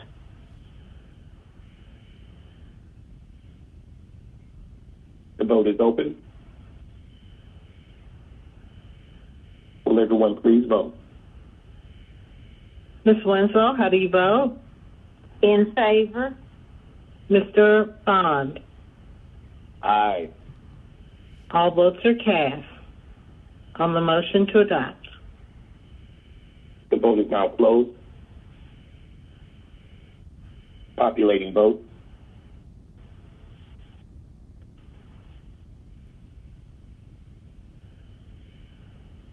Yeas, 0 nays, 1 abstention. 14 yeas, 0 nays, 1 abstention. Mr. Faroki, could you please state the reason for your abstention? Yes, thank you, Madam President. I've spent 23 of my 42 years associated with the school, 13 as a student and on the board, and while I have no existing current relationship with the school, I just prefer to abstain to avoid the appearance of any favoritism or impropriety. Thank you. Next item, if there is one. That concludes my report. Okay. So now I'll entertain a motion to adopt and growth all actions taken in Committee on Council, Zoning Committee. Hold on 1 second, please.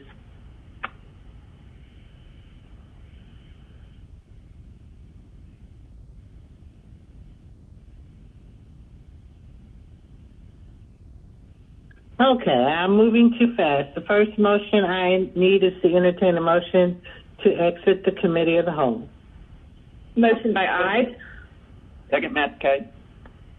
Motion by Ide, second by Matsakite to exit the Committee of the Whole. Any discussion? If not, let's open the vote on exiting the Committee of the Whole. The vote is open.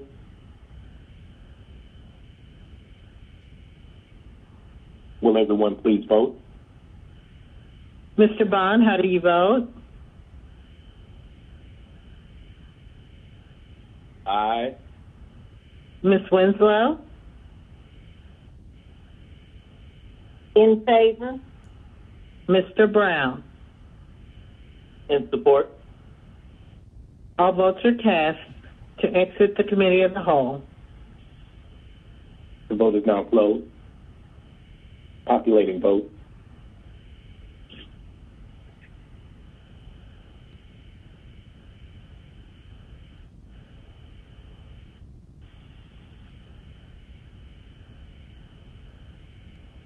Yeas, 0 nays. 15 yeas, 0 nays. The motion to exit the Committee of the Whole has been adopted.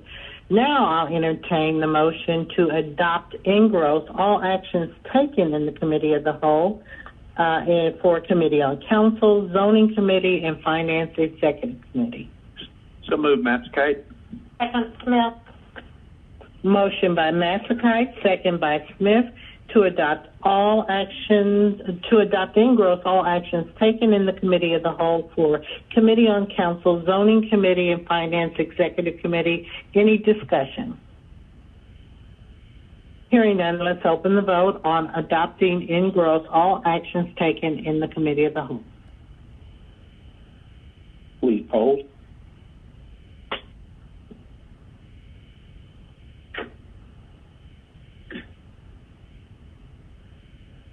Please continue to hold.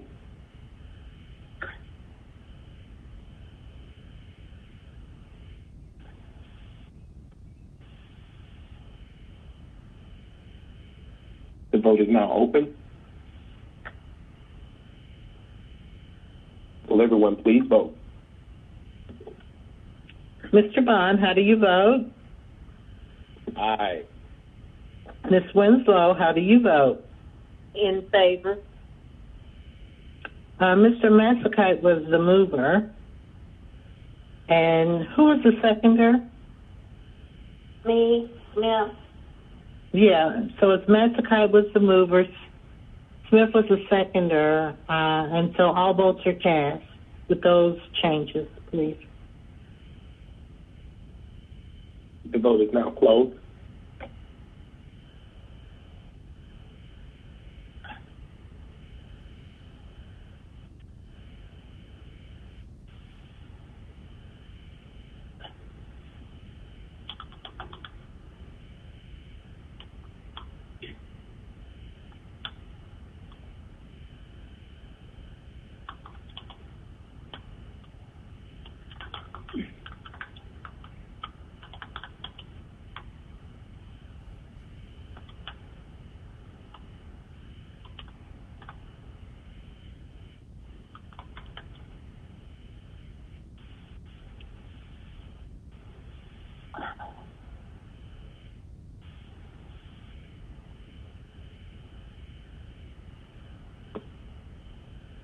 Yeas, 0 nays. 15 yeas, 0 nays. All actions are adopted in gross that were taken in the committee of the whole. Thank you. So now we will go to our next standing committee, which is Transportation. The Honorable Andre Dickens, Chair. All right, good afternoon. The Transportation Committee does not have a report. We completed our work in committee, and that concludes our report. Thank you so much, Mr. Chair. Now we will go to City Utilities Committee, the Honorable Madeline Archibald, Chair. Good afternoon, Madam President and members. The City Utilities Committee does not have a report at this time, and we do not have any announcement. Thank you. Thank you, Madam Chair. Thank you very much. We will now go to our last standing committee, which is Public Safety Committee, the Honorable Joyce Shepard, Chair. Good afternoon, Madam President. The Public Safety does not have a report. We did all our work in our committee, so there's no report to commit today. Thank you. All right, thank you. If everyone would please hold for 1 second.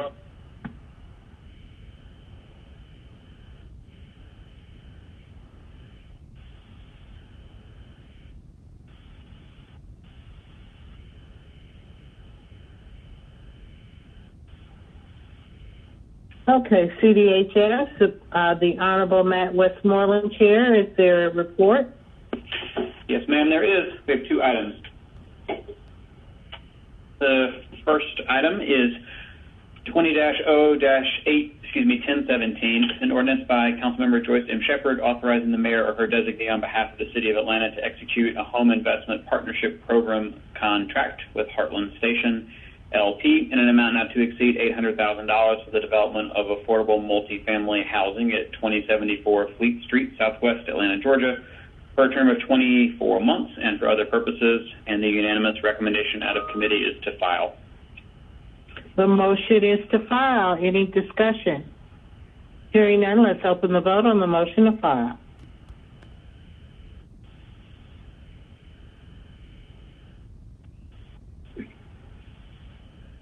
The vote is now open.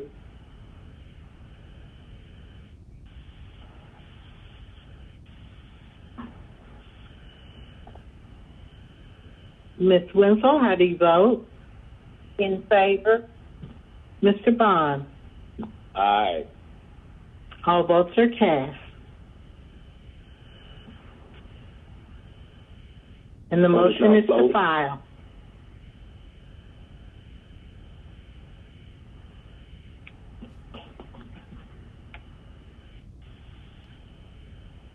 Populating votes.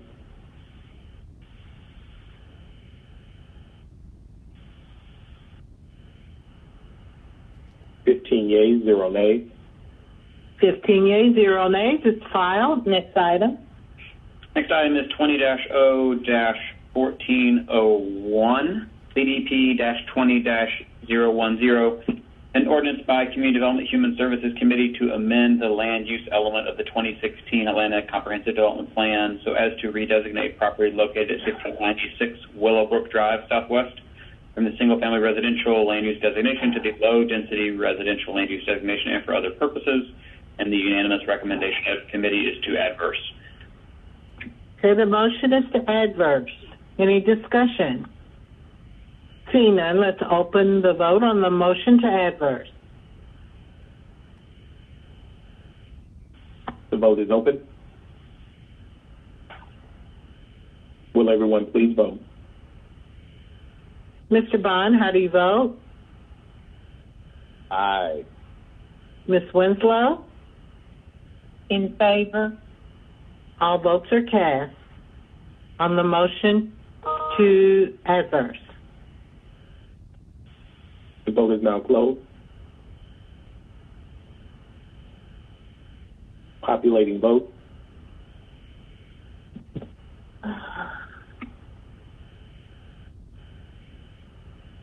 15 yeas, 0 nays. 15 yeas, 0 nays. It is adverse. Mr. Chair. That concludes my report. Thank you very much. Thank you very much. Now that completes our standing committee. And I want to thank the parliamentarian for catching me when I've gotten ahead of myself. I appreciate that. So now we are at our next item on the agenda, which are personal papers for immediate consideration.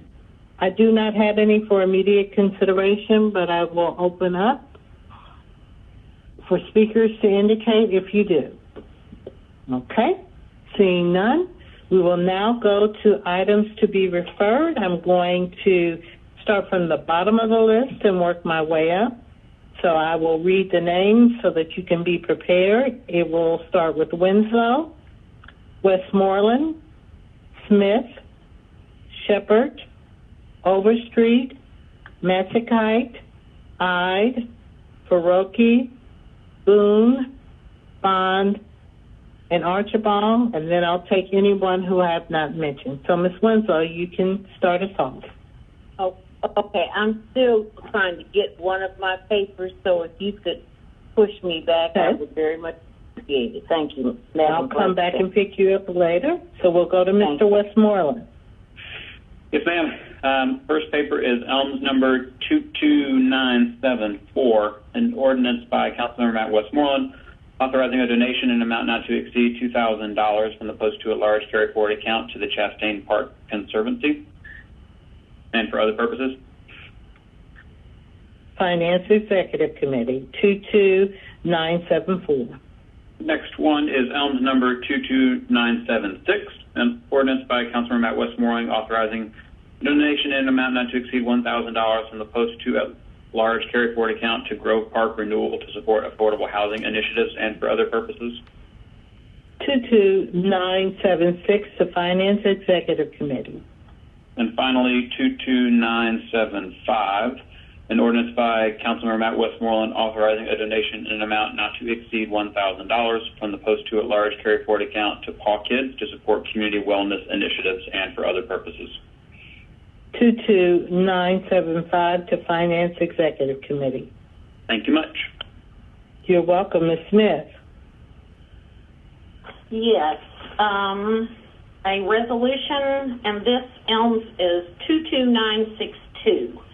A resolution by Councilmember Carla Smith to amend Resolution 17-R-4573 adopted by Atlanta City Council on November the 20th, 2017, and approved per City Charter Section 2-402 on November the 29th, 2017, authorizing the mayor or his designee to execute contracts listed milling and paving of various streets to include the correct contract term and correct name and for other purposes. And this is 22962? Yes, and I'm looking for, I've got an accompanying ordinance. Oh, it's two, oh, yes. And okay, so the resolution goes to Transportation Committee, 22962. Next item. Okay, the next one is 22961, and this is the accompanying ordinance. This is an ordinance by Councilmember Carla Smith to amend Ordinance 20-R-1504 related to the contract listed Local Group 2 resurfacing projects with C.W. Matthews Contracting Company on behalf of the City of Atlanta Department of Transportation to include a retroactive effective date and correct term for Amendment Number 1 and for other purposes. 22961 to Transportation Committee. Thank you. Okay, and I have two more. I have ELMS number 22959, an ordinance by Carla Smith authorizing the mayor or her designee to execute Amendment Number 1 for IBM Maximo Asset Management Annual Software Subscription Services with International Business Machine Corporation, IBM, to add additional software licenses to the Statement of Work and additional funding in an amount not to exceed $1,045,239.69 for a total not to exceed the amount of $1,338,236.98, and to ratify services retroactively beginning February the 1st, 2020 on behalf of the Department of Watershed Management and Department of Aviation in accordance to sections listed and subsections listed Procurement and Real Estate Code of the City of Atlanta Code of Ordinances. All contracted work shall be paid to and from Fund Department organization and account numbers listed and for other purposes.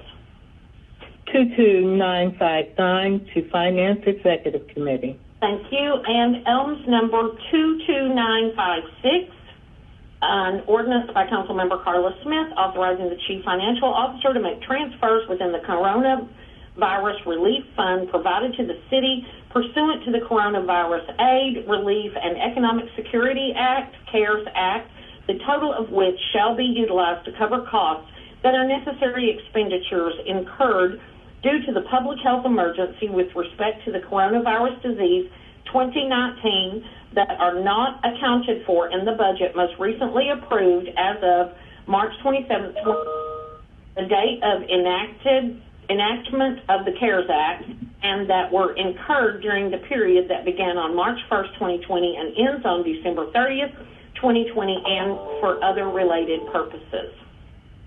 22956 to CDHS and Finance Executive Committee. Thank you. That's all I have. All right. The next is Ms. Shepherd. Yes, I have ELMS number 22963, an ordinance by Councilmember George Shepherd authorizing the transfer of $10,000.00 from the Council District 12 carry forth account to the Council District 12 distribution account to continue serving the Atlanta community for the public good and for other purposes. All right. That will go to Finance Executive, and that is 22962. Thank you. That's it. All right. The next is Ms. Overstreet.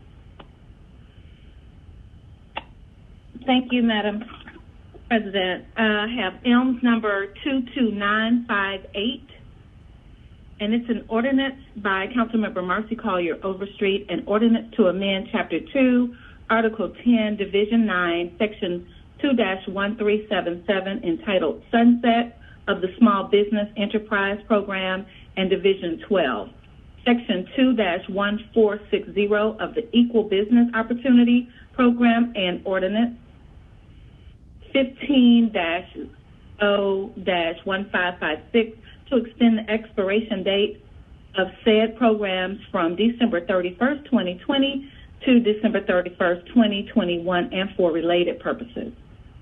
What is the EMS number? 22958. 22958, the Finance Executive Committee. Okay, and one more.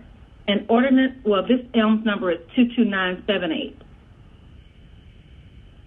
Okay.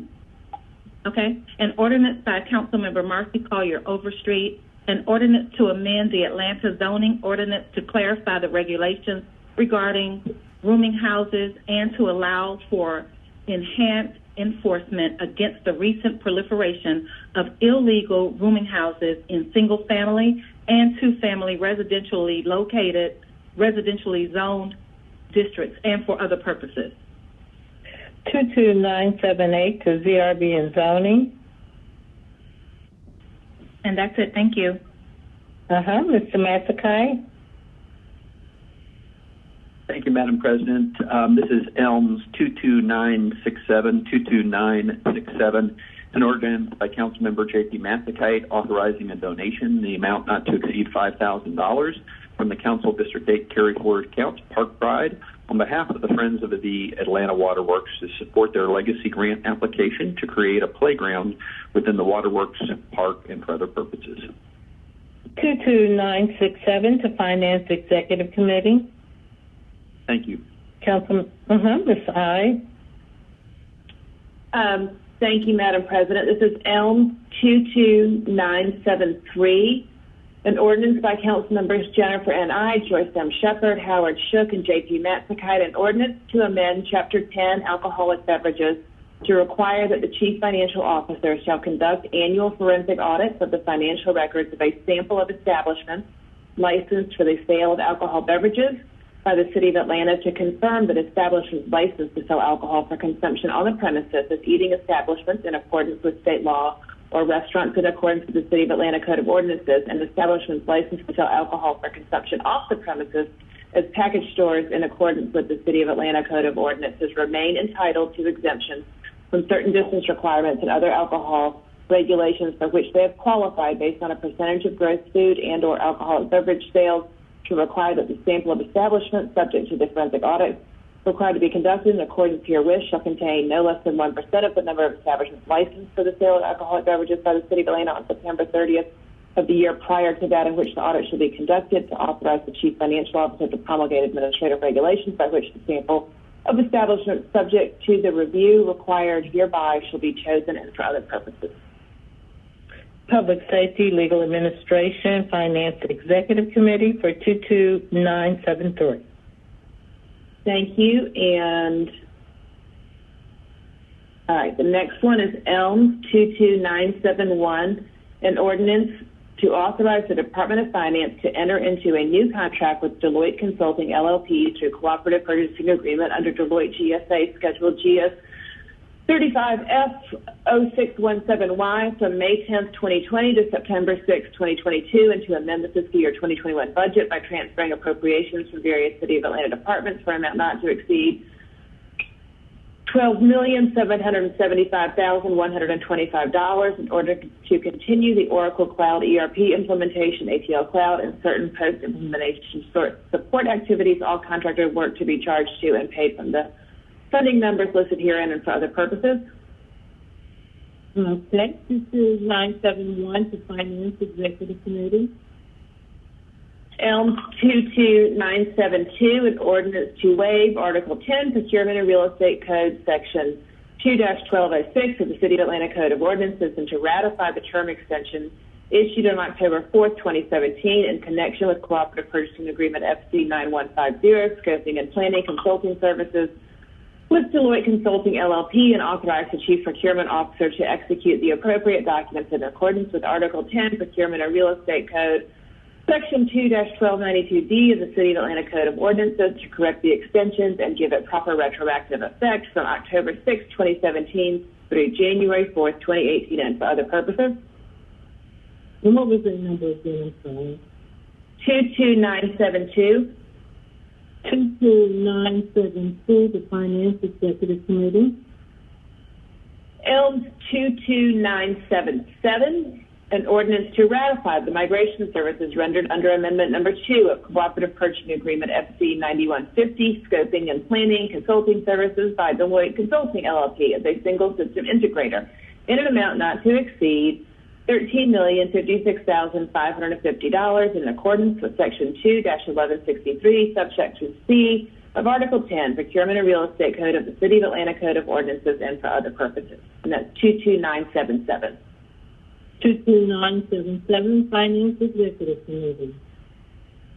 ELMS 22979, an ordinance to ratify financial process transformation consulting services rendered by Deloitte Consulting Services, LLP, in connection with the city's temporary postponement of the go-live date for the Oracle Cloud implementation under Cooperative Purchasing Agreement FC 9150, scoping and planning consulting services with Deloitte Consulting, LLP, in amount not to exceed $2 million in accordance with Section 2-1163, subsection C of Article 10, Procurement and Real Estate Code of the City of Atlanta Code of Ordinances and for other purposes. And that's 22979. 22979, the Finance Executive Committee. In the last of these papers is ELMS 22981, an ordinance to ratify the management, organizational, and business improvement services, including special projects concerning Greenhouse Lab in New York and Serenbe, rendered under Amendment Number 3 of Cooperative Purchasing Agreement FC 9150, scoping and planning consulting services by Deloitte Consulting, LLP, in an amount not to exceed $60,000 in accordance with Section 2-1163, subsection C of Article 10, Procurement and Real Estate Code of the City of Atlanta Ordinances for other purposes. Again, that one's 22981. 22981, Finance Executive Committee. All right, there's actually one more related paper, ELMS 22982, an ordinance by Finance Executive Committee to ratify services rendered in connection with Cooperative Purchasing Agreement FC 9150, scoping and planning consulting services with Deloitte Consulting, LLP, utilizing General Services Administration Contract Number GS 00F0028Y on behalf of the Department of Finance in an amount not to exceed $10,473,747.00 for consulting and management services rendered between January 5th, 2019 through May 9th, 2020 in accordance with Section 2-1163 of Article 10, Procurement and Real Estate Code of the City of Atlanta Code of Ordinances, authorizing the Chief Financial Officer to pay outstanding invoices for services rendered, all invoices to be charged to and paid from the account numbers listed herein, and for other purposes. And again, that's ELMS 22982. 22982, the Finance Executive Committee. And my last one is ELMS 22955, a resolution urging the 2021 regular session of the Georgia General Assembly to support the City of Atlanta's 2021 legislative package and for other purposes. That's 22955. 22955, the Finance Executive Committee. And that is the last of my items. Hi, Mr. Perotti. Thank you, Madam President. I just have one paper. It's ELMS number 22908, a resolution by Councilmember Amir Faroqi authorizing the City of Atlanta to accept a monetary donation from the Atlanta Downtown Improvement District and Nancy Wellis in an amount not to exceed $24,672.00, so as to purchase 20 trash receptacles for use throughout the Sweet Auburn neighborhood on Auburn Avenue and Edgewood Avenue and for other purposes. 22908, the Finance Executive Committee. Ms. Bell? Thank you, Madam President. I have three items. And a resolution by Council Members Andrea Boone and Amir Faroqi authorizing the mayor on behalf of the City of Atlanta to enter into an agreement with Agape Tennis Academy, LLC for RFPS 1200138, tennis centers, management, maintenance, and capital improvements on behalf of the Department of Parks and Recreation and for other purposes. We will have that number shortly. Next item. Excuse me, Ms. Bell. It's 22965 to CDHS Committee. Thank you, ma'am. Next item, an ordinance by Councilmember Andrea Boone, an ordinance authorizing the mayor or her designee to execute amendment number 2 for FC-8 8100B, insurance brokerage and consulting services with Willis Insurance Services of Georgia, to extend the term of the agreement on a month-to-month basis for a period of 6 months, effective December 16, 2020 through June 16, 2021, on behalf of the Department of Finance to provide insurance brokerage and risk management consulting services to the Department of Aviation and the Department of Finance, Office of Enterprise Risk Management, including the Owner-Controlled Insurance Program, OCIP, administrative services in the amount of $53,833 per month, for a total not to exceed amount of $353,000 in accordance with Section 2-1163, Article X, Procurement and Real Estate Code of the City of Atlanta Code of Ordinances. All contracted work shall be charged to and paid from account numbers listed herein and for other purposes. Films number 22953. 22953 to Finance Executive Committee. Last item, Films number 22952. An ordinance by Councilmember Andrea Boone, an ordinance by Finance Executive Committee authorizing the mayor or designee to execute Amendment Number 1 for FC-8100A, insurance brokerage and consulting services with USI Insurance Services, LLC, formerly Wells Fargo Insurance Services USA, Inc., on behalf of the Department of Finance to provide insurance brokerage and risk management consulting services to the City of Atlanta, excluding areas specific to the Department of Aviation, in the amount of $17,500.00 per month, for a total not to exceed amount of $105,000.00 in accordance with Section 2-1163, Article Procurement and Real Estate Code of the City of Atlanta Code of Ordinances. All contracted work shall be charged to and paid from account numbers listed herein and for other purposes. That concludes my legislative items. Okay, 1 second. 22952 to Finance Executive Committee. I did have you, Ms. Boone, for a 22951 regarding a traffic study. Are you not doing that one? I will hold that for the next meeting. I do not have that in front of me. Thank you, Madam President. You're welcome. Mr. Boone. Mr. Bond. Thank you, Madam President.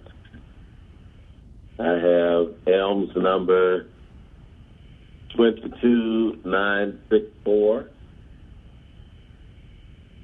and it is an ordinance by Councilmember Michael Julian Bond and Andre Dickens, an ordinance requesting the City of Atlanta Department of Transportation to develop a portion of the right-of-way along Mullen Street Southwest, located between T Road Southwest and the dead end of Mullen Street Southwest, lying in the land lot 212 of the 14th District of Fulton County, Georgia, tax parcel ID listed and for other purposes. 22964 to Transportation Committee. That concludes my papers. Thank you, Madam President. Okay, Mr. Dickens.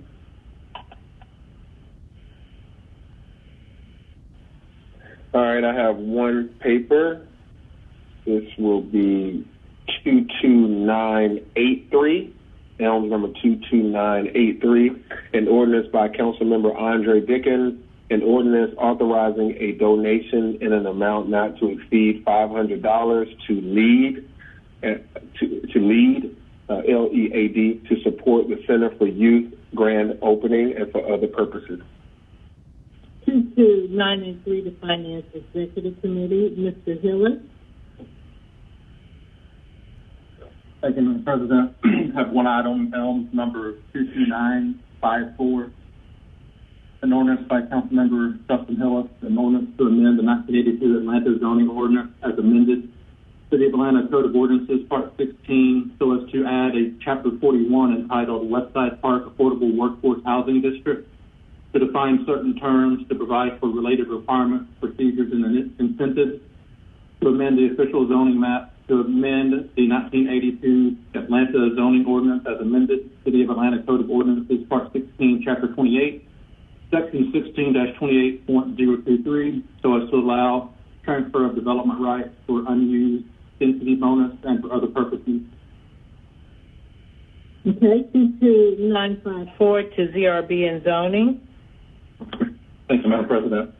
That concludes my item. Excuse me?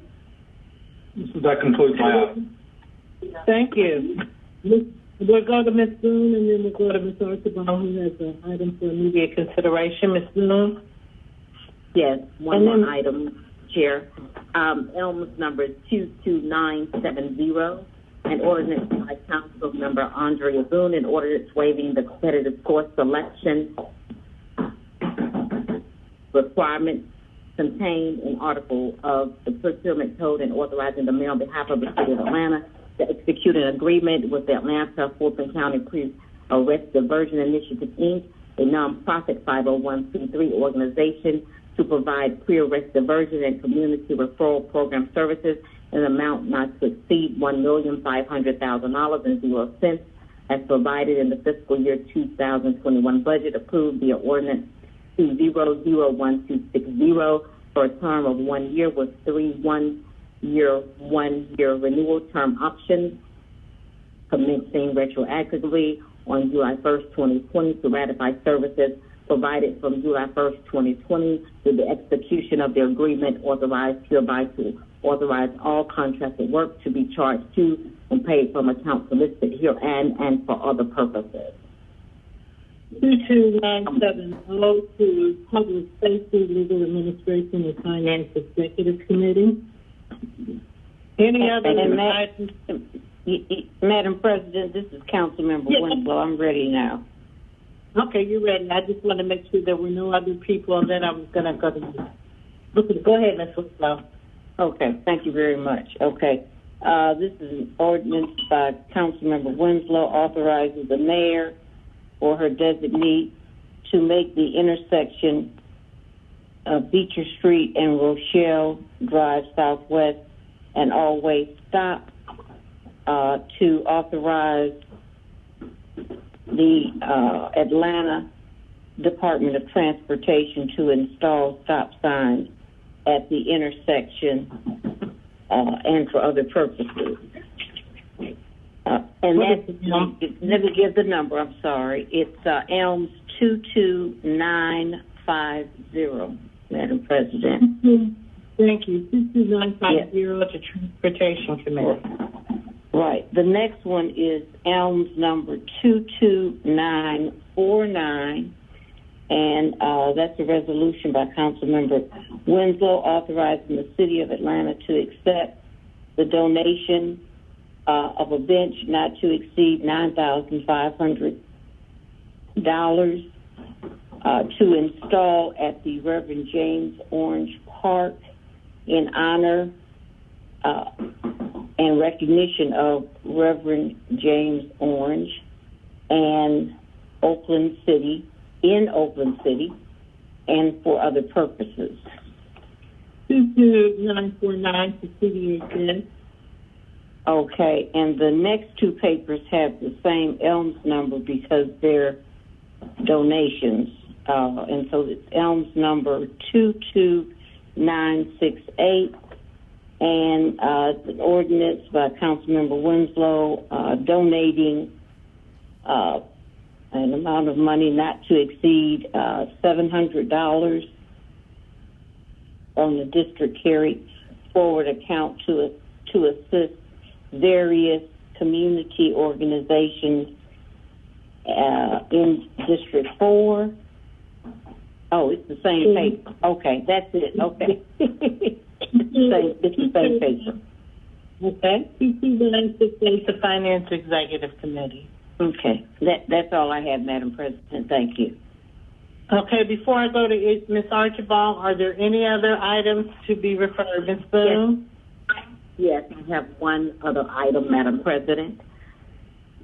A resolution by Councilmember Andrea Boone, a resolution requesting the Commissioner of the Atlanta Department of Transportation to conduct a traffic study on Peyton Road Southwest between Martin Luther King Jr. Drive Southwest and Benjamin E. Mays Drive Southwest to determine the need for any safety improvements such as reduced speed or stop signs and for other purposes. I believe that's the Elms number 22951. That is correct, Madam President. Thank you. That concludes my legislative items. Okay, anyone else with anything to refer? Going once? Going twice? Okay, we will now go to the first one for an item for immediate consideration. Hi, thank you, Madam President. And this is Elms number 22960. Again, that's Elms number 22960. This is a resolution by Council members Madeline Archibong, Andre Dickens, Amir Faroki, and Matt Westmoreland, requesting the Chief Financial Officer to conduct a feasibility study of reducing the city portion of the alcohol tax in response to the COVID-19 pandemic during the 2022 fiscal year and for other purposes. Whereas, like much of the world, the United States, the state of Georgia, and the city of Atlanta are currently responding to an outbreak of respiratory disease caused by a novel coronavirus, SARS-CoV-2, and the diseases it causes, named Coronavirus Disease 2019.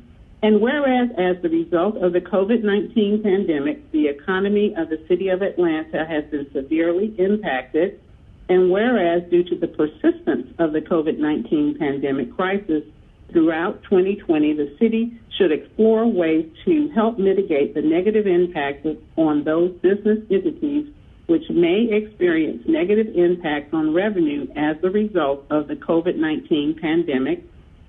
And whereas some business entities may be experiencing greater negative impacts to revenue as a result of the governor's and the mayor's executive orders to restrict the operations of certain businesses in an effort to respond to the COVID-19 outbreak, such as restaurants, bars, and others that rely on revenue from alcohol sales. And whereas it would be in the city's best interest to implement efforts to preserve the jobs and tax base of the ecosystem of restaurants and bars within the city as quickly as possible in fiscal year 2022 and throughout the duration of the response to COVID-19. And whereas the Chief Financial Officer can conduct a feasibility study of reducing the portion of the alcohol tax due to the city in the fiscal year 2022 budget in order to assist business entities which may experience negative impact on revenue as a result of the COVID-19 pandemic. Now, therefore, be it resolved by the City Council of the City of Atlanta, Georgia, that the Chief Financial Officer is requested to conduct a feasibility study of reducing the portion of the alcohol tax due to the city in the fiscal year 2022 budget in order to assist business entities which may experience negative impacts on revenue as a result of the COVID-19 pandemic. Be it further resolved that the Chief Financial Officer is requested to report this study, including what quarter of 2022 the reduction in the alcohol tax can be implemented, to the Finance Executive Committee at the December 16th, 2020 committee meeting.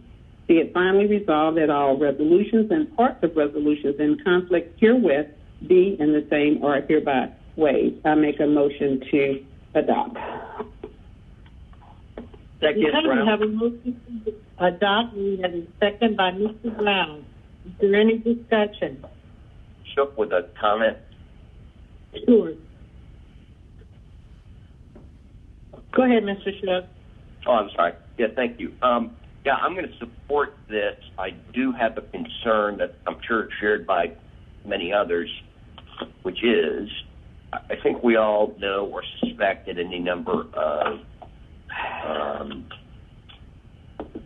businesses operating under restaurant licenses are actually clubs and bars. And so I would hope that the finance department, when it kind of reviews this and looks at policy options, take steps to ensure that we're not benefiting those who are already getting over on us to the, and torturing as many residents as they are. Thank you. Okay, any other discussion? Let's open the vote. Hold on 1 second. This is the focus group. Yes, I would definitely like to concur with Councilmember Shook. It has been very evident that we do have some bad actors at this point that are operating as restaurants, and they just are not restaurants. And so same concern, just want to be real clear once this is passed that we are not doing an injustice to the whole city by not paying attention once we pass this. So let's be really diligent. Okay. And thank you. Ms. I. Yeah, I just wanted to share one of the papers I read in today is looking at that issue of restaurants acting like bars and nightclubs and convenience stores acting like liquor stores. So I'm glad to hear some other folks are interested in solving that problem and look forward to your support on that. Ms. Shepherd? Yes, to the same point of what everybody was saying. I've got places in my district who actually came in as a sports bar, a restaurant, and all they are is a club.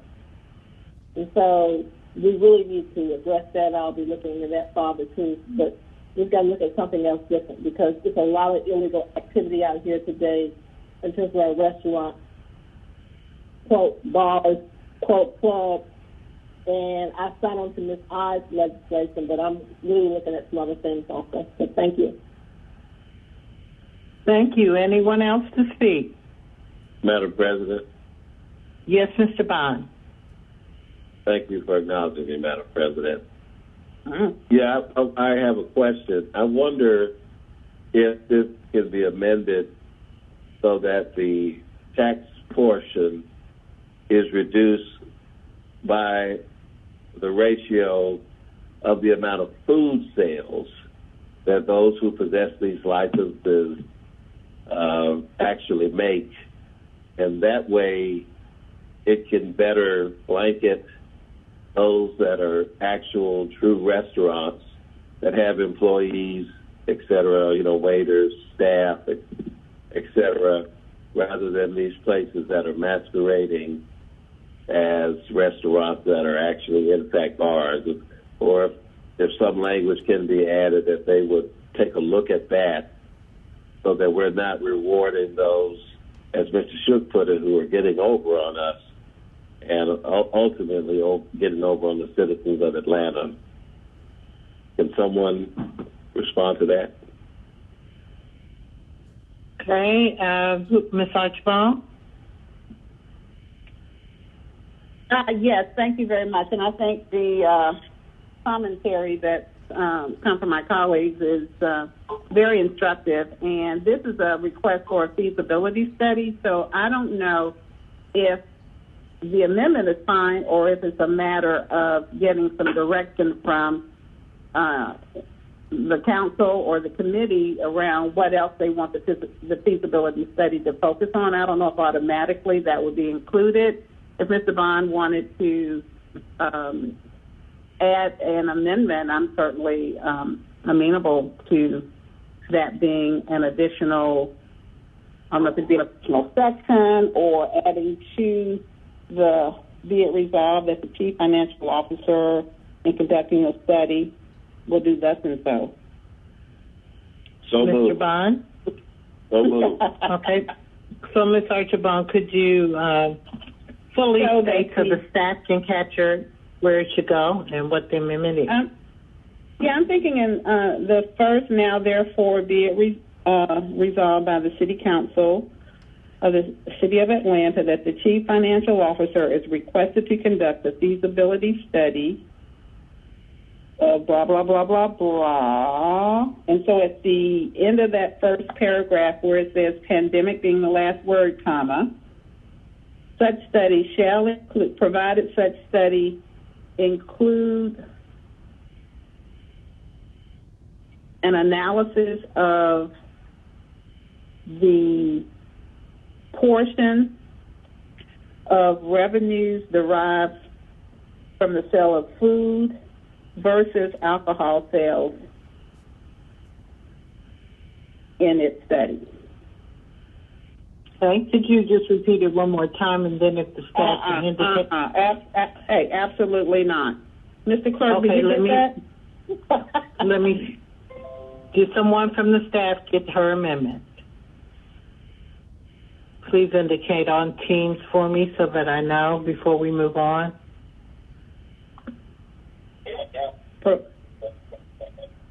Okay. So okay, so hold on one second. Hold on one second. Okay. Please do. Oh, say it again? Yes, please. Okay, no, no problem. Provided that such study include an analysis of the percentage of revenue derived from such businesses that is allocated to food and alcohol. Okay, give it 1 second. Let me hold on 1 second, please. Let me be sure we got it captured. Hold on.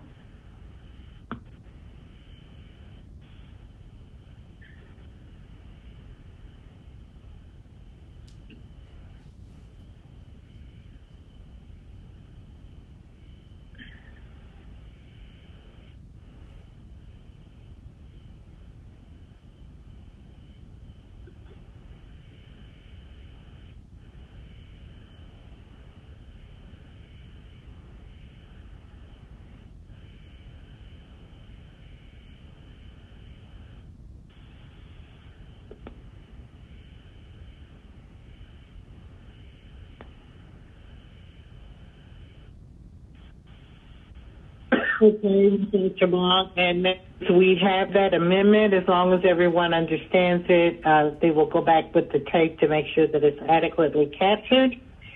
Is there a second to the Archibong amendment? Second. Second by Mr. Bond. Any discussion on the amendment? If not, Mr. Clerk, let's open the vote on the amendment. The vote is open.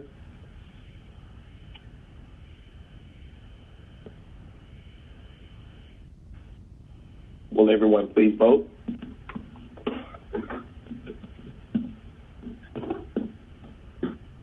Ms. Winslow, how do you vote? In favor. Mr. Shook? Aye.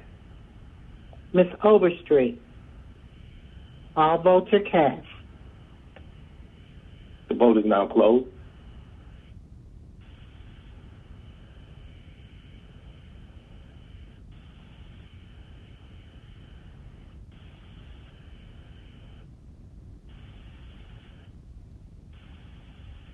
Populated vote.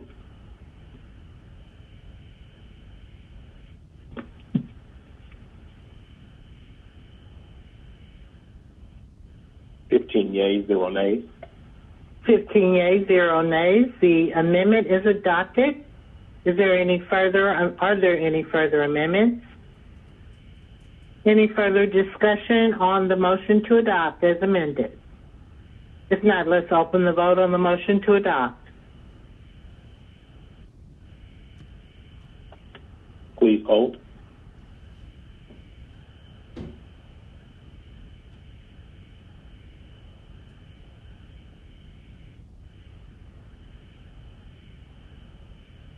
The vote is now open.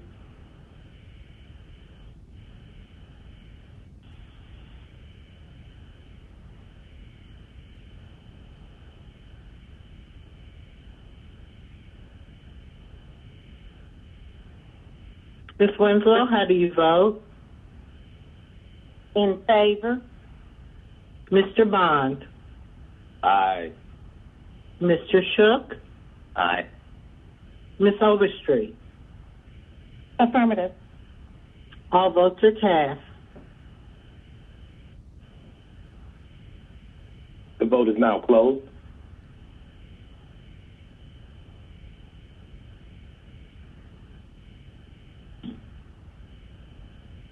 Populating vote.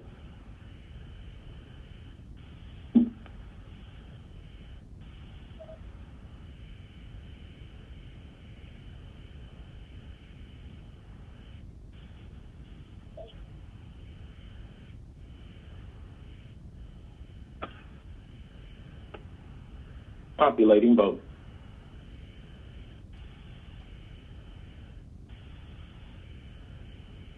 Yeas, 0 nays. 15 yeas, 0 nays. It's adopted as amended. Any other items to come before the body for consideration or referral? Hearing none, any general remarks? Madam President, Yes, Mr. Bond? thank you for acknowledging me, Madam President. I just wanted to briefly say that as of November the 12th, it was 2 years that we lost our dear friend and colleague, Ivory Lee Jr. And just want Excuse me, if everyone would please mute your phone until you are recognized. Mr. Bond, start over, please. Thank you, Madam President. Just wanted to say it's been 2 years since we lost our dear friend and colleague, and his picture popped up in my Facebook memory today. So I wanted to, I don't believe there are any accidents. I wanted to make sure that we called his name and remembered him. I know that his family is gathering to remember him today. Also, another colleague of ours, the former District 5 council member, the Honorable Reverend Dr. Hosea Williams. This is the 20th anniversary of his passing, but it is also the 50th anniversary of the Hosea Feeds the Hungry dinner, or will be the 50th anniversary this Thanksgiving. And so I wanted to call attention to that they will be doing a ceremony acknowledging that around or close to I believe the day of the dinner. I was participated in a ceremony earlier today at Lincoln Cemetery, to remember his passing and his work and legacy. But it's 50 years that Hosea Helps has been given to the least of these in our city, and I believe that demands note. And so I wanted to call that to the council's attention, the legacy of our former colleague, and to make sure that people in Atlanta, we cannot refer people to nonprofits, but if you get the idea from after having listened to me, I don't think that would be bad. But just want to acknowledge all the work that they do and that they continue to do in our community. We partner with them, and I know that I believe Councilmember Boone and others have on making sure that there have been food boxes for those who have been impacted economically through COVID throughout the year. So they do an outstanding job, and just wanted to bring that acknowledgement to the body. Thank you. Thank you so much, Mr. Bond. Ms. Archibald? Hi, thank you. I just wanted to say that the Small Business Advisory Council that we authorized through legislation will soon be fully populated. There are a couple of vacancies on that commission or council, and so communication will be sent to the colleagues about that. So please look out for the email and respond with nominations for the multi-membered districts that are yet remaining to be filled. That's it. Thank you. Thank you. Ms. Shepherd? Well, I was happy this morning. I had a call before council meeting with the Parks and Rec, and Commissioner Dargle is back. Our commissioner who's been out sick for quite some time. For you all who don't know, he officially is back with us. I'm so happy for him, and just want to say, Commissioner Dargle, if you're listening, welcome back, and we're glad you're okay. Thank you. Thank you. Anyone else? Okay, hearing no other general remarks, we will take the adjourning roll call, Mr. Clerk. President Felicia A. Moore. Present. Council members Michael Julian Bond. Here. Matt Westmoreland. Here. Andre Dickens. Here. Carla Smith. Here. Amir Faroki. Here. Antonio Brown. Here. Cleta Winslow. Present. Natalie Mosby Archibald. Here. Jennifer N. I. Here. Howard Shook. Aye. J.P. Masakite. Here. Dustin Hillett. Here. Andrea L. Boone. Present. Marcy Collier Overstreet. Present. Joyce M. Shepherd. Present. I'll entertain a motion to adjourn. I'll entertain a motion. Who is that? Smith. Okay, I need you to call your name because I can't distinguish your voice. A motion to adjourn? Smith. Who made the motion to adjourn? Bond. Bond? Okay, I'm going by what I can hear. You all are playing with me. Mr. Bond made the motion to adjourn. A second. Smith. Okay, motion by Bond, second by Smith. On unanimous consent of members present, we are hereby adjourned. Thank you. Good meeting. Excellent meeting.